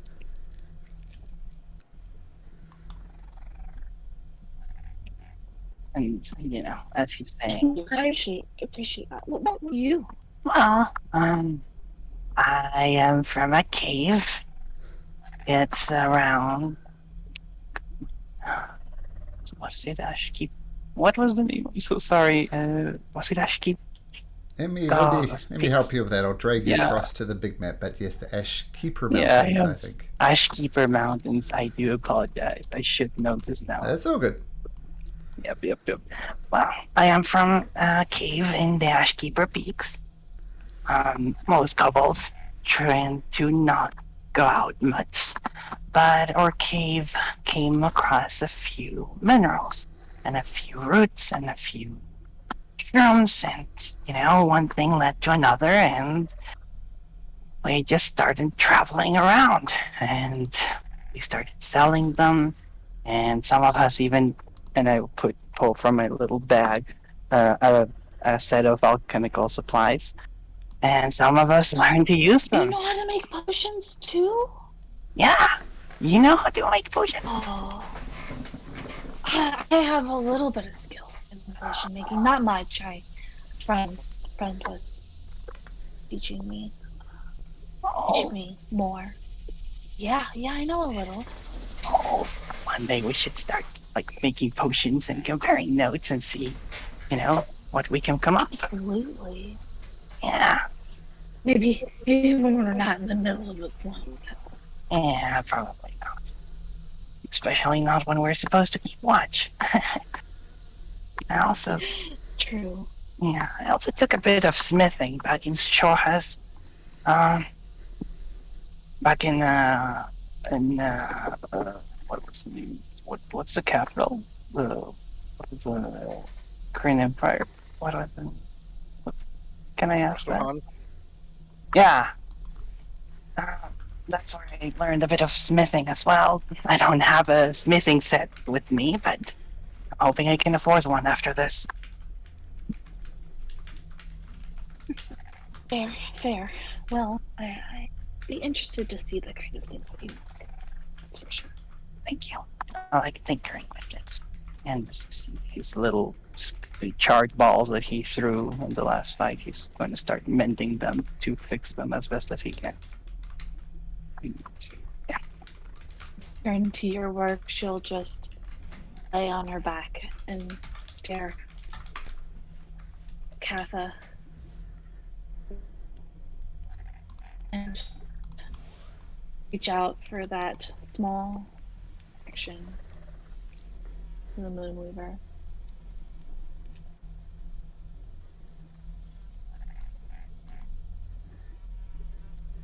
She'll just Sorry, carry on. meditate.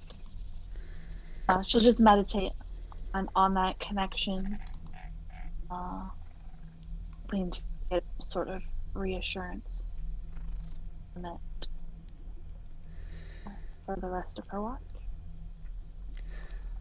As you're having this conversation, Alora and Kipper getting to know each other a little bit better, which was rather lovely. Kipper, as you start, I guess, taking the watch more seriously and looking out, you do spot something about 50 feet away from the camp, and it looks like it looks like a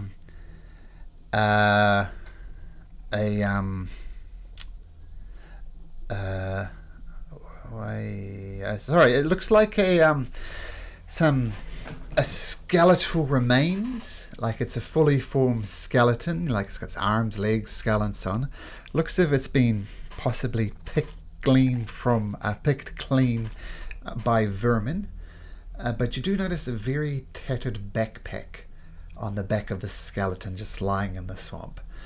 And of course, everybody's first reaction when you see a skeleton is like maybe it's going to get up and start attacking you. But you look at it closely for a second, Kipper, and you don't see it twitching at all. What do you do, Kipper? Point it out to Alora as well. Look, there's a corpse, and it has a bag. Should we check it out, or wait until morning to pick it? Well, I think we should check it out. Never know what kind of stuff might be inside.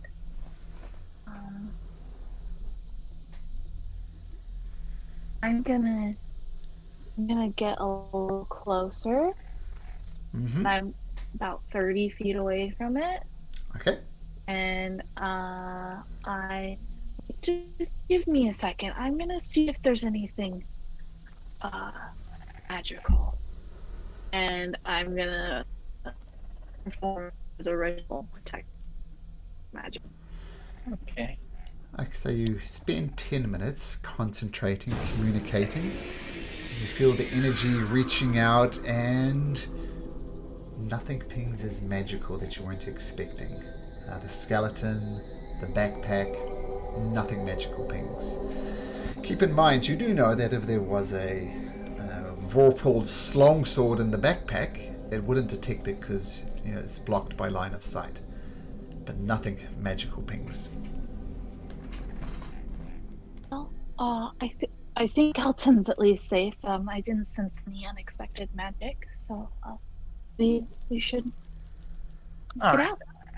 All right. How about you look up still a little bit beat up from that last fight? I'll check it out. If something happens, when you wake up the rest, okay? Sure. Okay. Keep some distance and we'll approach the bag. Right before you leave, I'm just gonna put guidance on you. right before you. Sorry, what? Guidance. You what? Okay, that's okay. Awesome. Guy. All right. And Kipa is just going to try to snatch the bag from the corpse and then try to drag the bag back to the camp. Okay, so why don't you make me a sleight of hand check to see how you can remove this backpack and And the D4. D4.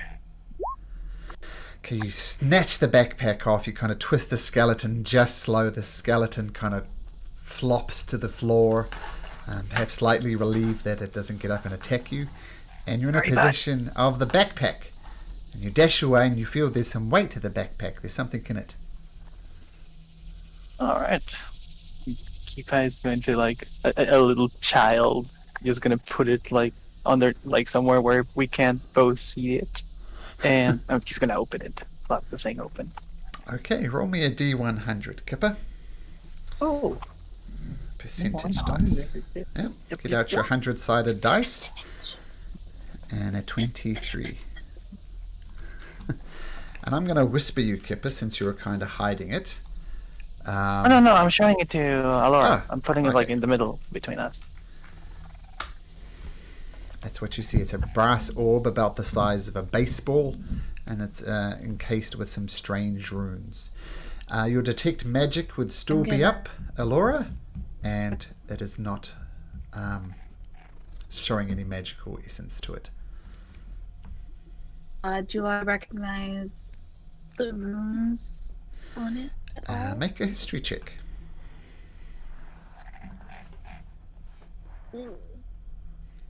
Nope. Oh.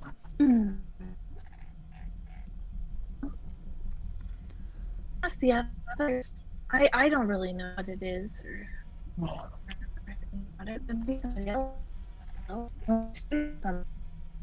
Maybe. He's gonna pull it out of the bag. Just check it out. See if he sees anything. Any, like... I mean, as someone with, like, proficiency... I don't know if I can do this, but as someone who is proficient with, like, smithing tools and whatnot, do I recognize, like, this kind of work? Make a history check as well. Alright. We don't know anything. You don't recognize it. Maybe someone else will, but Alora and Kipper, you're both coming up with blanks. Alright. I guess we can show them in the morning. See. Yeah. No. I mean, pass it along to whoever's next watch. Did we ever say who was gonna take? I don't think we did. Who wants to take next watch? I'll do it. Me too. That was Rourke and Mist. Okay, so Alora and Kipper, you're going to wake them up? I'll probably wake Rourke up. He's one of the ones who said, right? Yep. Or was it? Okay, yeah. Yes. I'll go over to Mist and I'll just lightly put a hand on her shoulder. Be like, it's your turn. Okay. Oh, thank you. Was it all quiet during your watch? Yeah. We found some sort of object on skeleton over there. Yeah, it was good. You take a look at it. You might. We didn't really know anything about it. Oh. Huh. What is it? It's a brass orb in the backpack over there.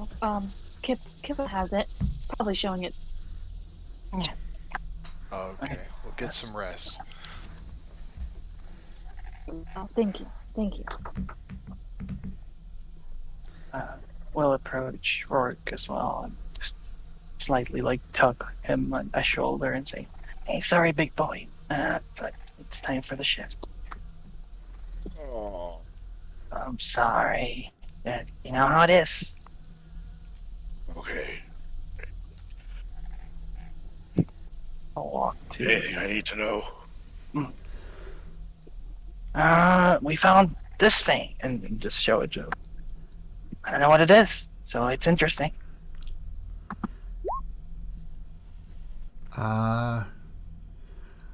Rourke, you do recognize something about it. You're not entirely sure what it was, but you heard of this gnomish town, often Dwendalian Empire town, this town called Hupperdook. And you recognize the writings on the side as the type of writing that they do in Hupperdook. And you suspect maybe they tried to make it magical and it failed, but it seems to come from this place called Hupperdook, far to the west of here. Convey that information to Kippa. I'll take note of that, and we'll just sleep with the orb. Yes, as he doesn't really know if anyone else wants to look at it. You look through it and you see this lidless eye looking back at you just before Gandalf strikes it from you and says, "You fool of a Took!"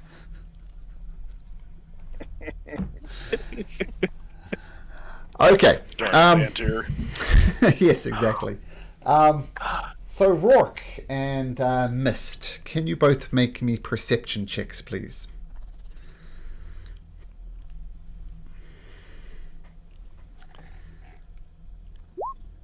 Ooh, not a good start. Ooh. Oh no. Okay, if there's anything you wish to talk about, or you mean it's not compulsory, of course, but if you'd like to. See anything, do you? No, I don't see anything. It's really dark this time of night. How about I look this way, you look that way? All right, that sounds good. Okay. So I seen you were traveling with that kobold. How long have you guys been together? Ages, it seems.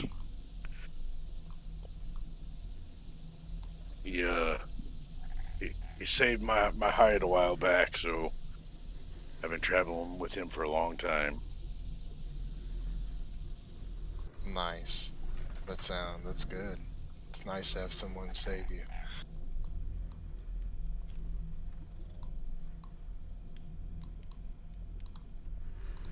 And out of character, I don't remember. Were you with Alora?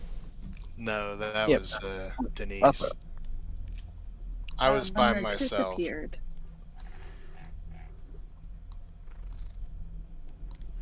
So what convinced you to come along on this this fun caravan? Actually, I just got into Urzin and seen. I literally probably haven't even been here a couple hours, but need money, gold.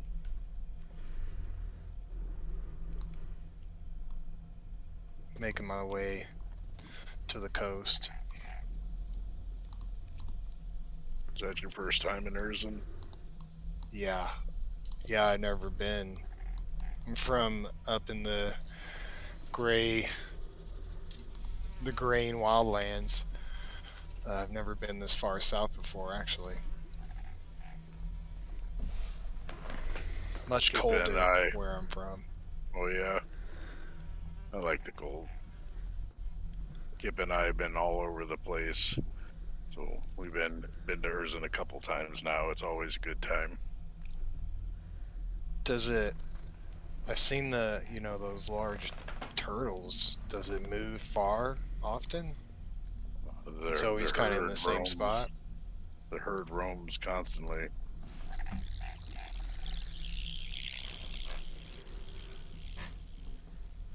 It's pretty interesting. Just a traveling city. And our boss, the one that hired us, he's the champion. He can really fight. Really? Like you've heard tale of him? Yeah. If I could fight in the arena like him, that would be a great day. Where Oh, where was the arena? Back in Urzin? There is an arena? That's how leadership is chosen in Urzin. Oh, wow.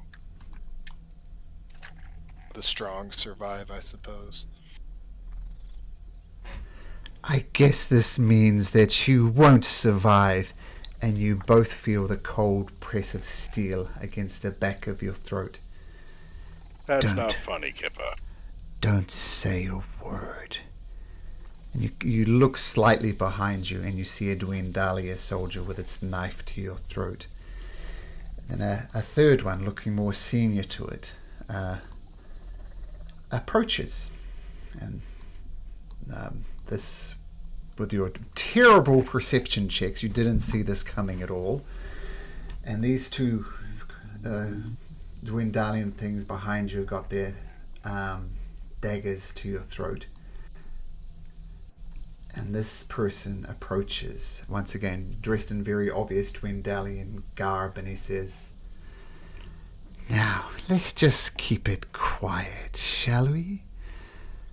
I see your companions are all sleeping like little babies, and I'd prefer you to keep it this way. So keep your answers short and quiet. Who are you?"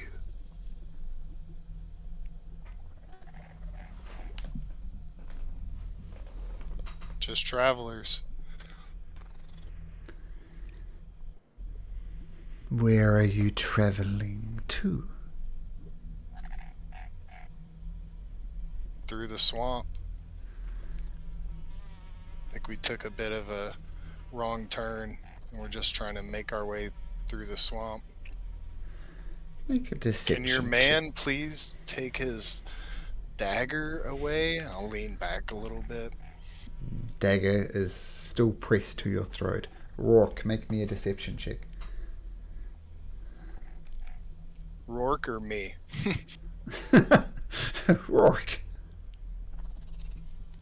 Is that deception? Deception, yeah, well, because you're obviously not just traveling through the swamp. You didn't get lost. You know exactly where you're going. Yeah, I'm going to have to roll for that.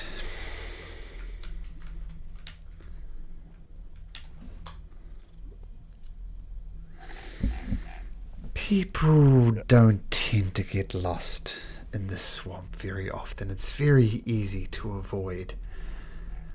So I'll ask you again. And he nods to the two guards who press the blades of their daggers a little bit deeper into your throat, and both of you feel little warm rivulets of blood just starting to form around this knife that's pressed up against you. So why don't I ask you again, what the hell are you doing out here? Quick out of character. Mm-hmm. So Rourke hasn't actually said anything yet. It was Mist that was telling them. Yeah, I said all that shit. Oh, I apologize. I don't have your voices quite matched up to your characters yet. My apologies. Mist. That's right. Mist, make a deception check.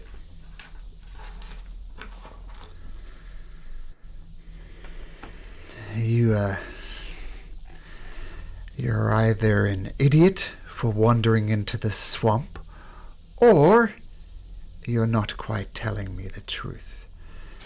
About an hour back up the trail, there's 4 dead crocodile that sprung out from nowhere while we were just walking. They're dead. They're back there if you'd like to, go get some alligator tail or some new boots, maybe a belt. Oh, my boots Tastes and like belts chicken. are perfectly adequate. You tabaxi. I never did like tabaxi, I must say. But that's a mighty fine crossbow you got here. I've always wanted a crossbow. Why don't you give me your crossbow? What weapons do I see he's carrying? He is carrying a long sword and a heavy crossbow. I mean, if you would like to trade for that one, I guess I could do that. Give me your crossbow.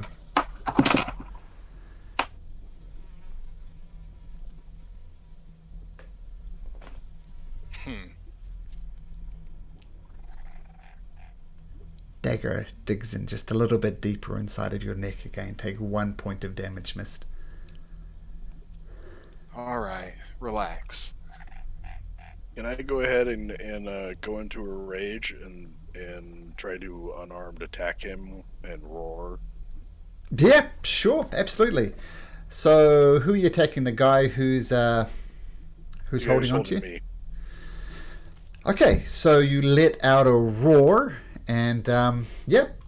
Let's roll into initiative. Even those who are asleep, because we'll get into it, and as these Wendalian soldiers appear, let's get a bit of music to the situation.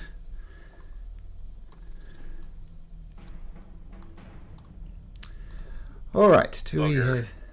I forgot to select my guy again, and I got a 20. Okay, so what you can do is select your guy again, and just roll initiative and roll whatever, doesn't matter, and then you can manually adjust your initiative to 20. Yeah, so who was it? This was Rourke? Yeah, so Rourke, just click on the 4 and change it to 20. There you go. Roll 20.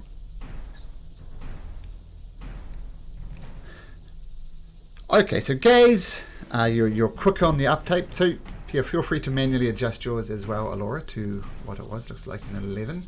Okay, so Gaze, actually, we're gonna just. Are you good, Alora? Hearable?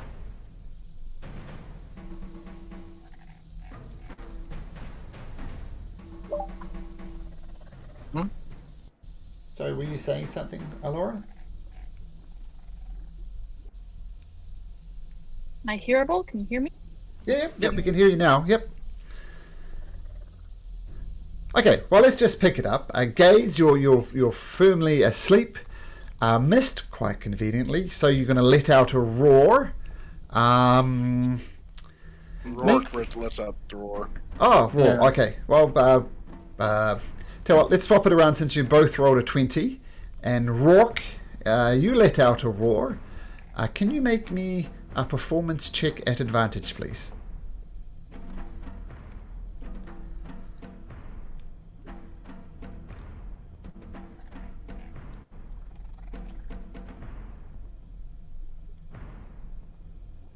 Ooh, 6. Okay.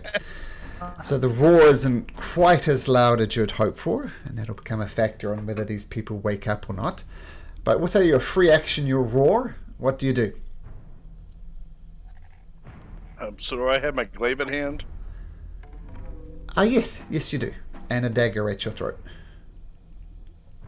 Okay. Well, I guess can I grab his wrist and try to use a strength to pull it away? Well, you can, but he has a prepared action, and he's going to try and... Here, 1 second. I'm going to refresh Discord, guys. Okay. I can't hear him. All right. So the guard has a prepared action.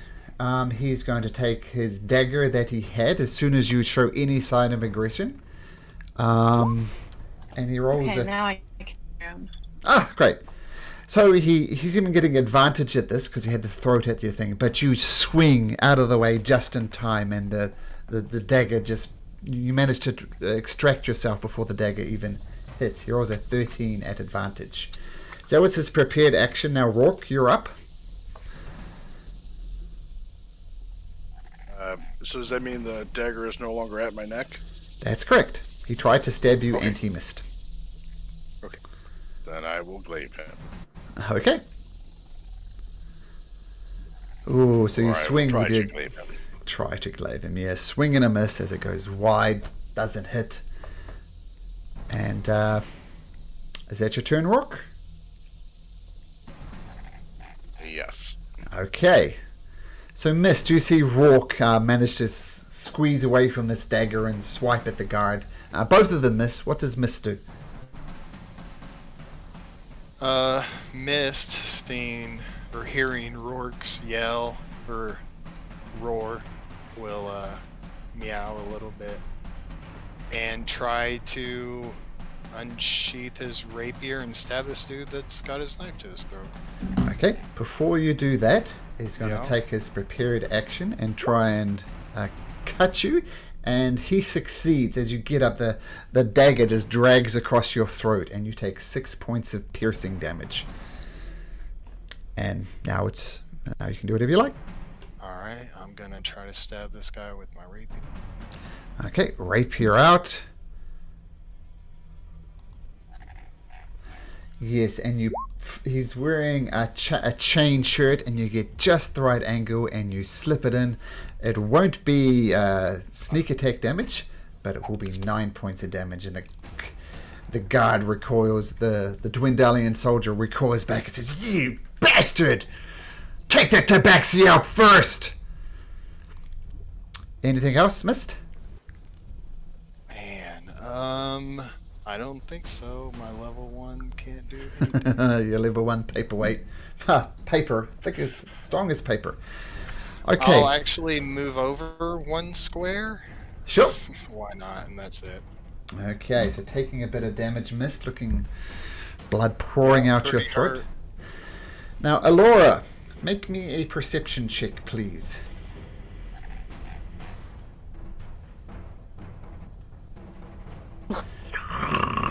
Shh. Sounds did not wake you up. The guard who you just sliced up, "I'm gonna gut you," and he brings out a spear from his side and goes to attack you, but it rolls a 5. It just disappears into the swamp, and he pulls out his spear with a groan. And the big guy, the guy who seems to be in charge, and says, "Oh, you boys are idiots! They should be dead by now! Jorhasian scum!" And he brings out a longsword and brings it down upon Mist. And what's your armor class, Mist? It's 16. 16. He just misses.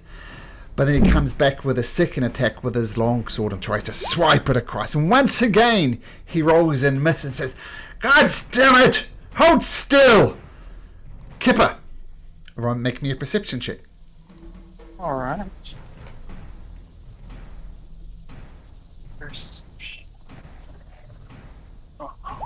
Oh, you hear your friend's roar. You recognize it as danger. You wake up. Your only slight problem is that you're prone on the ground to start your turn, but you have a full turn available to you. Okay. He will stand up, consuming half his movement. Yep. He will shout again, as he sees the other 3 still. Well, I assume I would see them, right? They're just Yep. sleeping. Yeah, And make a he- performance check at advantage. See how well Okay. you shout. Performance check with advantage. Alright. Mhm. Sometimes I hate how they're not sorted by skills. Okay. It's not allowing me to do performance check with advantage. I'm just gonna roll twice. Sure, 17. So with a voice strangely louder than your 8-foot tall companion, you let out a bellow. Okay, we'll say that's a free action. So you stand Alright. up, half your movement. Alright, and he's going to pull one of those. Actually, no. He's going to pull a different ball from his satchel. Mm-hmm. And this one is going to be a little bit green on the top, and he's just gonna shake it like a can of soda, and then he's gonna roll it like a bowling ball as he casts Tasha's Caustic Brew, like in a line to those 2 guards over here. Oh, it is area of self line. Okay, so Yep. both of them needs to make dexterity saving throws. Yep. Okay. And I'm just going to cast it. Oh, I can't cast it. Sorry, that's the first one. The second one. Oh, is it like display on VTT? So Yeah, like for the text? Oh, if you click no. on display in VTT, it comes up. Okay, There you that's, go. yeah, that's what I tried. Sorry, So the second one was my failed attempt to do this. Yep. So at the start of each of its turns. So you are concentrating on it. So we'll put that up there. So the little All right. bubble thing there means you're concentrating. Yep. Okay, so you throw out this bunch of acid just in the direction, and the big guy manages to dodge out the way, but this guy doesn't see it coming, and he's completely covered in acid, and he says, no, get it off! And He's just gonna take a step back. each creature go down. Yeah, so he doesn't take any damage yet, but at the start of his turn, he's going to take the 2d4. Just where that works. But he is covered in acid and he's screaming. He's not liking it at all. Morgrid, soundly asleep, hears the yelled bellow of Kipper. And... he does the opposite. He's going to sleep through it. The guard next to you, Rourke, says, let's gut another one of these Jorhasian scum. And he sticks the spear into you. Ooh, and he rolls a natural 20, Rourke, as it goes deeply into you. And you take 11 points of damage as it darts into you. Yeah. That's how you do it, boys. This bugbear will scream like a little girl before the night's over. Guys, make a perception check. You two, you fall, you get woken up by the sound of Kipper. You lying on the ground. What do you do? All right. I will pop up. Mm-hmm. And are we still in difficult terrain here? You are. Okay. I will yell at Morgan to get up. Okay. If I can.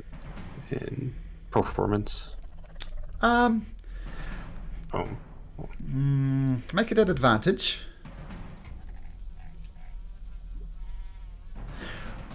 Morgan, what the bloody hell's going on? So They're getting their asses kicked out there. Okay, and he quickly scrambles to get his bow ready, but it's not his turn, but his bow is now ready. He's awake. So I'll just move up here and I will... So Rourke just got hit for 11. Yep. Alright, I will Healing Word him for 6. 6 points of damage restored, Rourke. And I will use Produce Flame on the guy in the armor here. Okay. Oof. Okay, this is this guy here, you mean? The big guy? Yeah. Okay, so flames are up around him and he starts patting them off. That's a neat little trick, bird. I'm gonna gut you and cook you for dinner.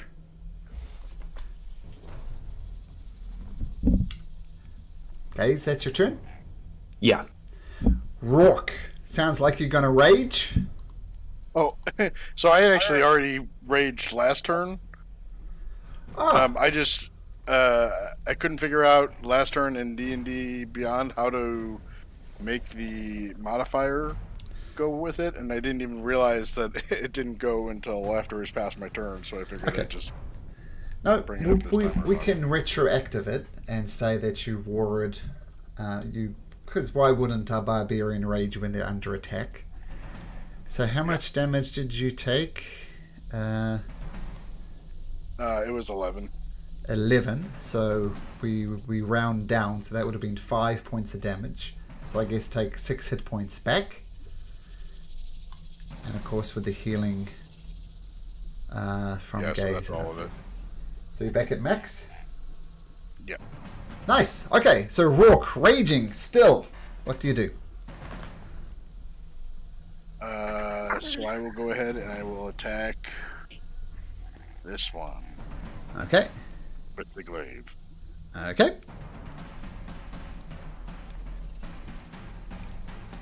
Oh my goodness, will you guys stop critting my characters?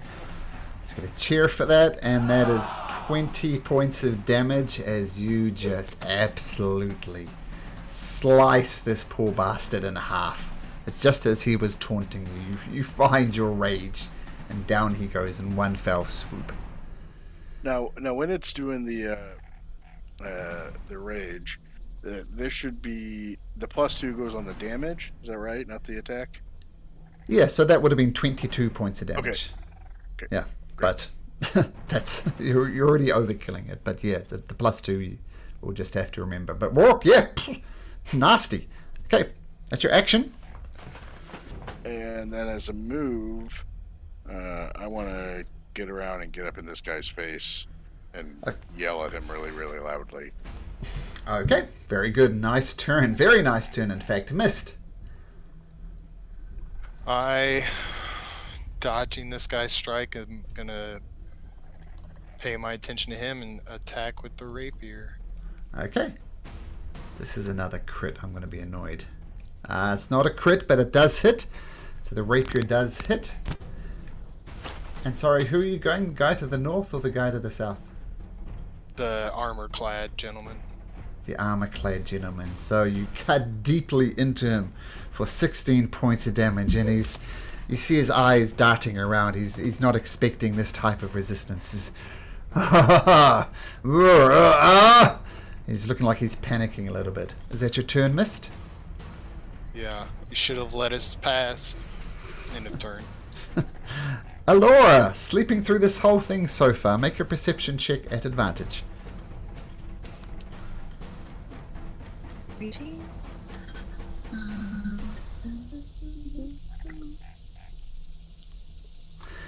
You finally wake up to see the scene that I know Carly knows, but Laura does not.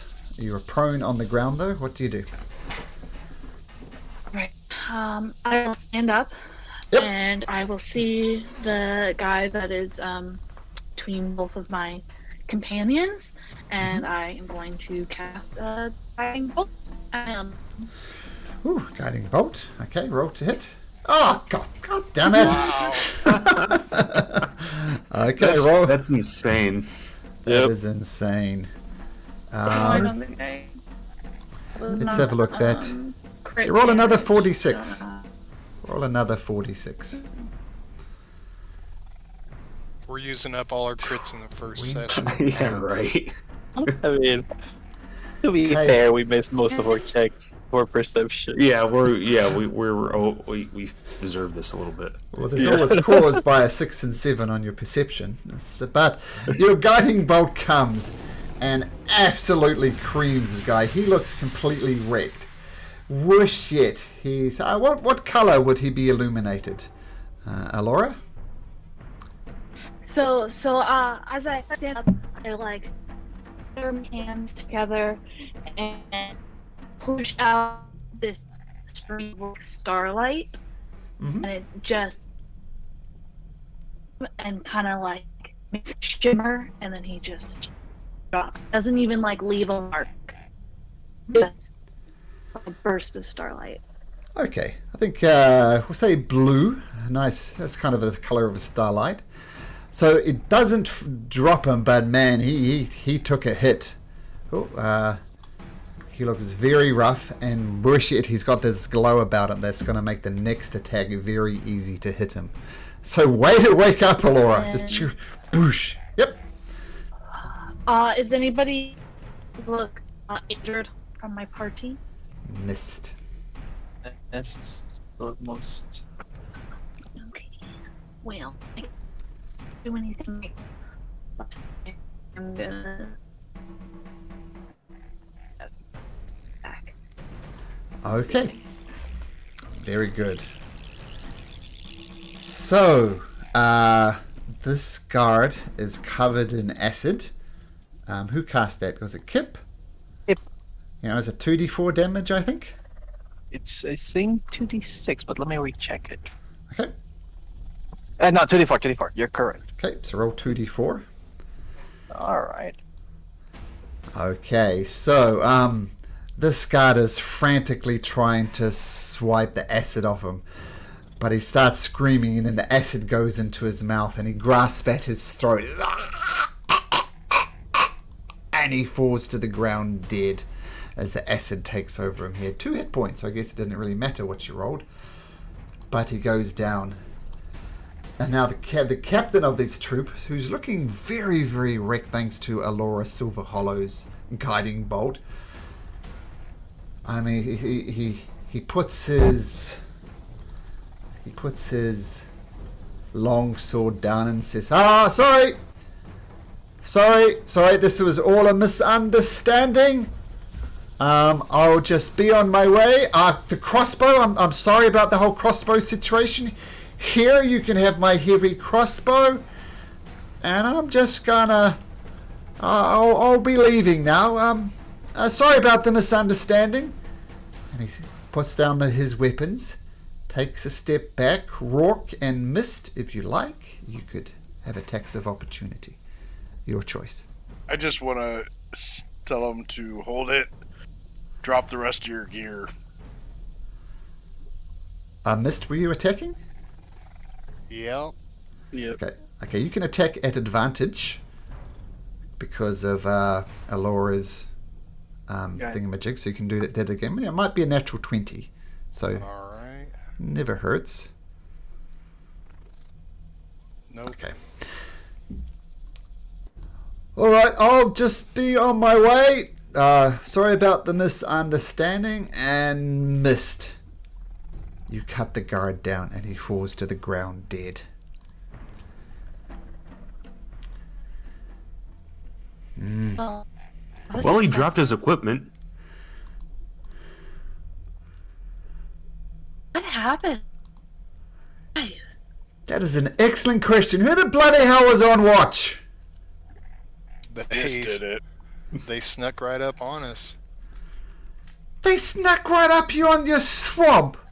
I mean, yeah, that's what happened. Get your I shit take it together. back. What the hell? You're supposed to be on guard. What were you doing? Yakking? Exchanging stories? Doing some sewing? Get your head in the game, Raw. Get your head in the game, Mist. We can't afford to take these type of risks. West, take a seat. You're gonna They're see it. dead.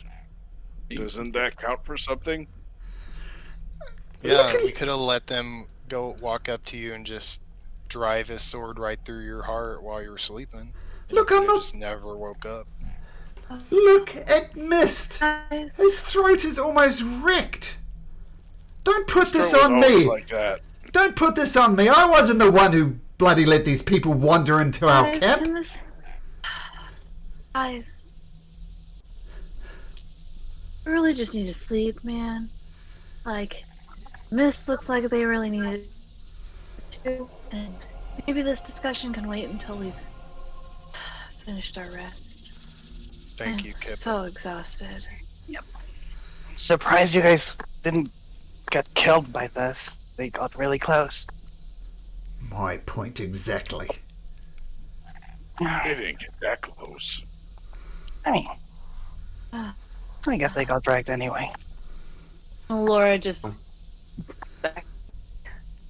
We handled it, and now we have, potentially some new equipment for some people. Say this. But we I'm should be more careful in the future. That's As all you I'm just trying said, to like, say. we got new stuff. I'm gonna pickpocket them for money and see if they have any. Okay, so let's go through to the looting fate. I mean, this guy was trying to get away. I mean, he failed, but that's what he was trying to do. Okay, the basic equipment. Let's bring it up. So you have 3 chain shirts.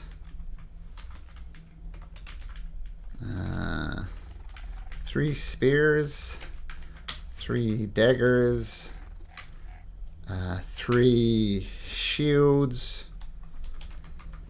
and a long sword and a heavy crossbow. And you loot round their pockets. Kipper, make me a perception check to see what you can find. Or investigation, your choice, to see if you can find any other interesting things on them. I'll go for investigation. Okay? Oh no! You do find some things, but you just find D8 worth of silver. So, there we go. 8 silver pieces. Not too bad. All right.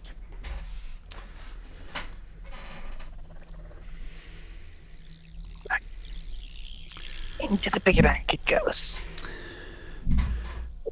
I gotta ask, can anybody use those chain shirts? I actually can't use one. Well, I guess I'll hold on to one in case we ever do a really stealthy mission. I can switch out my your scale scale. mail for chain shirt that doesn't have disadvantage. Oh, that makes a lot of Checks. sense.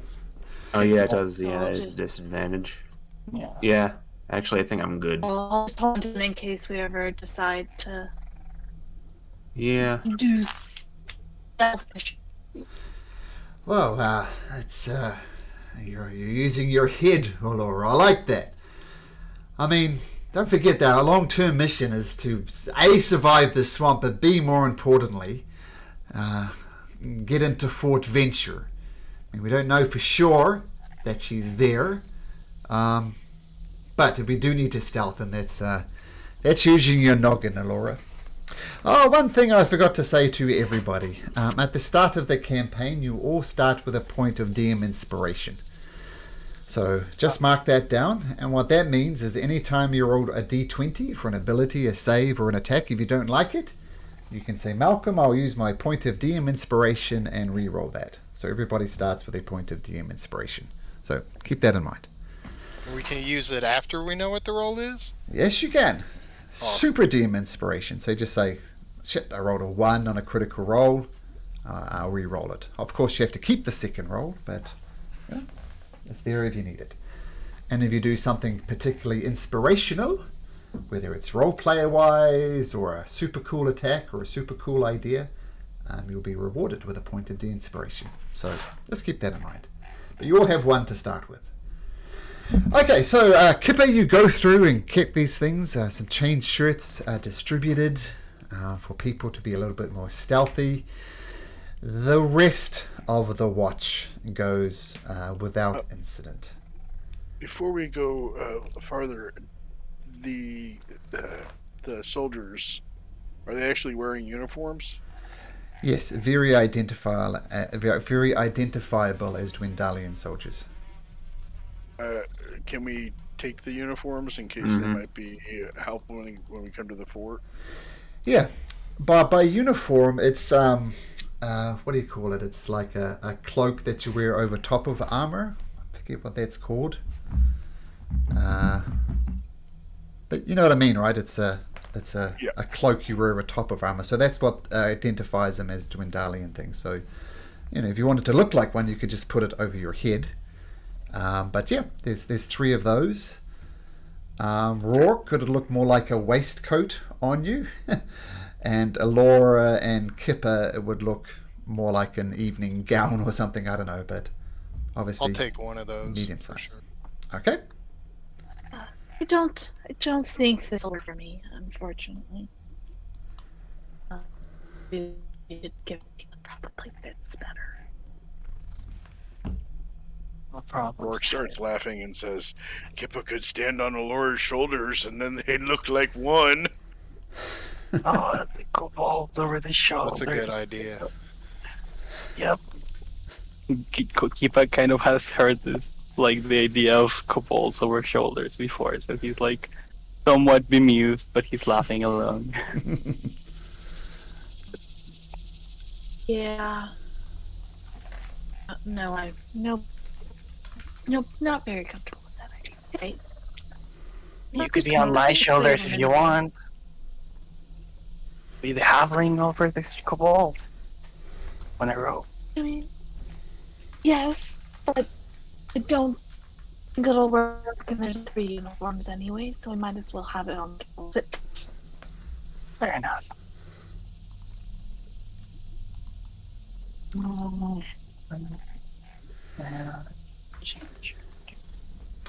Okay, so morning comes. You are all long rested, and You look outwards towards the Broken Vale Marsh.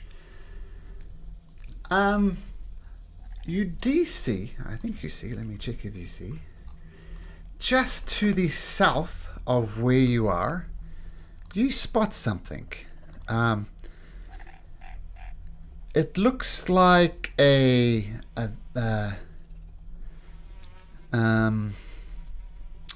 looks like some gigantic rib cage of some creature. It could also be, looks almost like a horizon-back tortoise skull beneath the shadow of a gargantuan rib cage. Some type of boneyard to the south of you. Now, that's what you see as the morning comes. As you can just see it here. But I think this will be a good point to end the session. I don't think Denise is going to be back, but I do have a guy who wanted to play, but I said there was no room, so I think probably Denise isn't going to be back, and hopefully this new guy who sounded pretty cool. Okay, but that will be it for tonight. I hope you had a good time. I'll send you all a quick message and just let you know if there's anything you liked, you didn't like, and we can go from there. But that will be it for tonight, and we'll see you guys next week.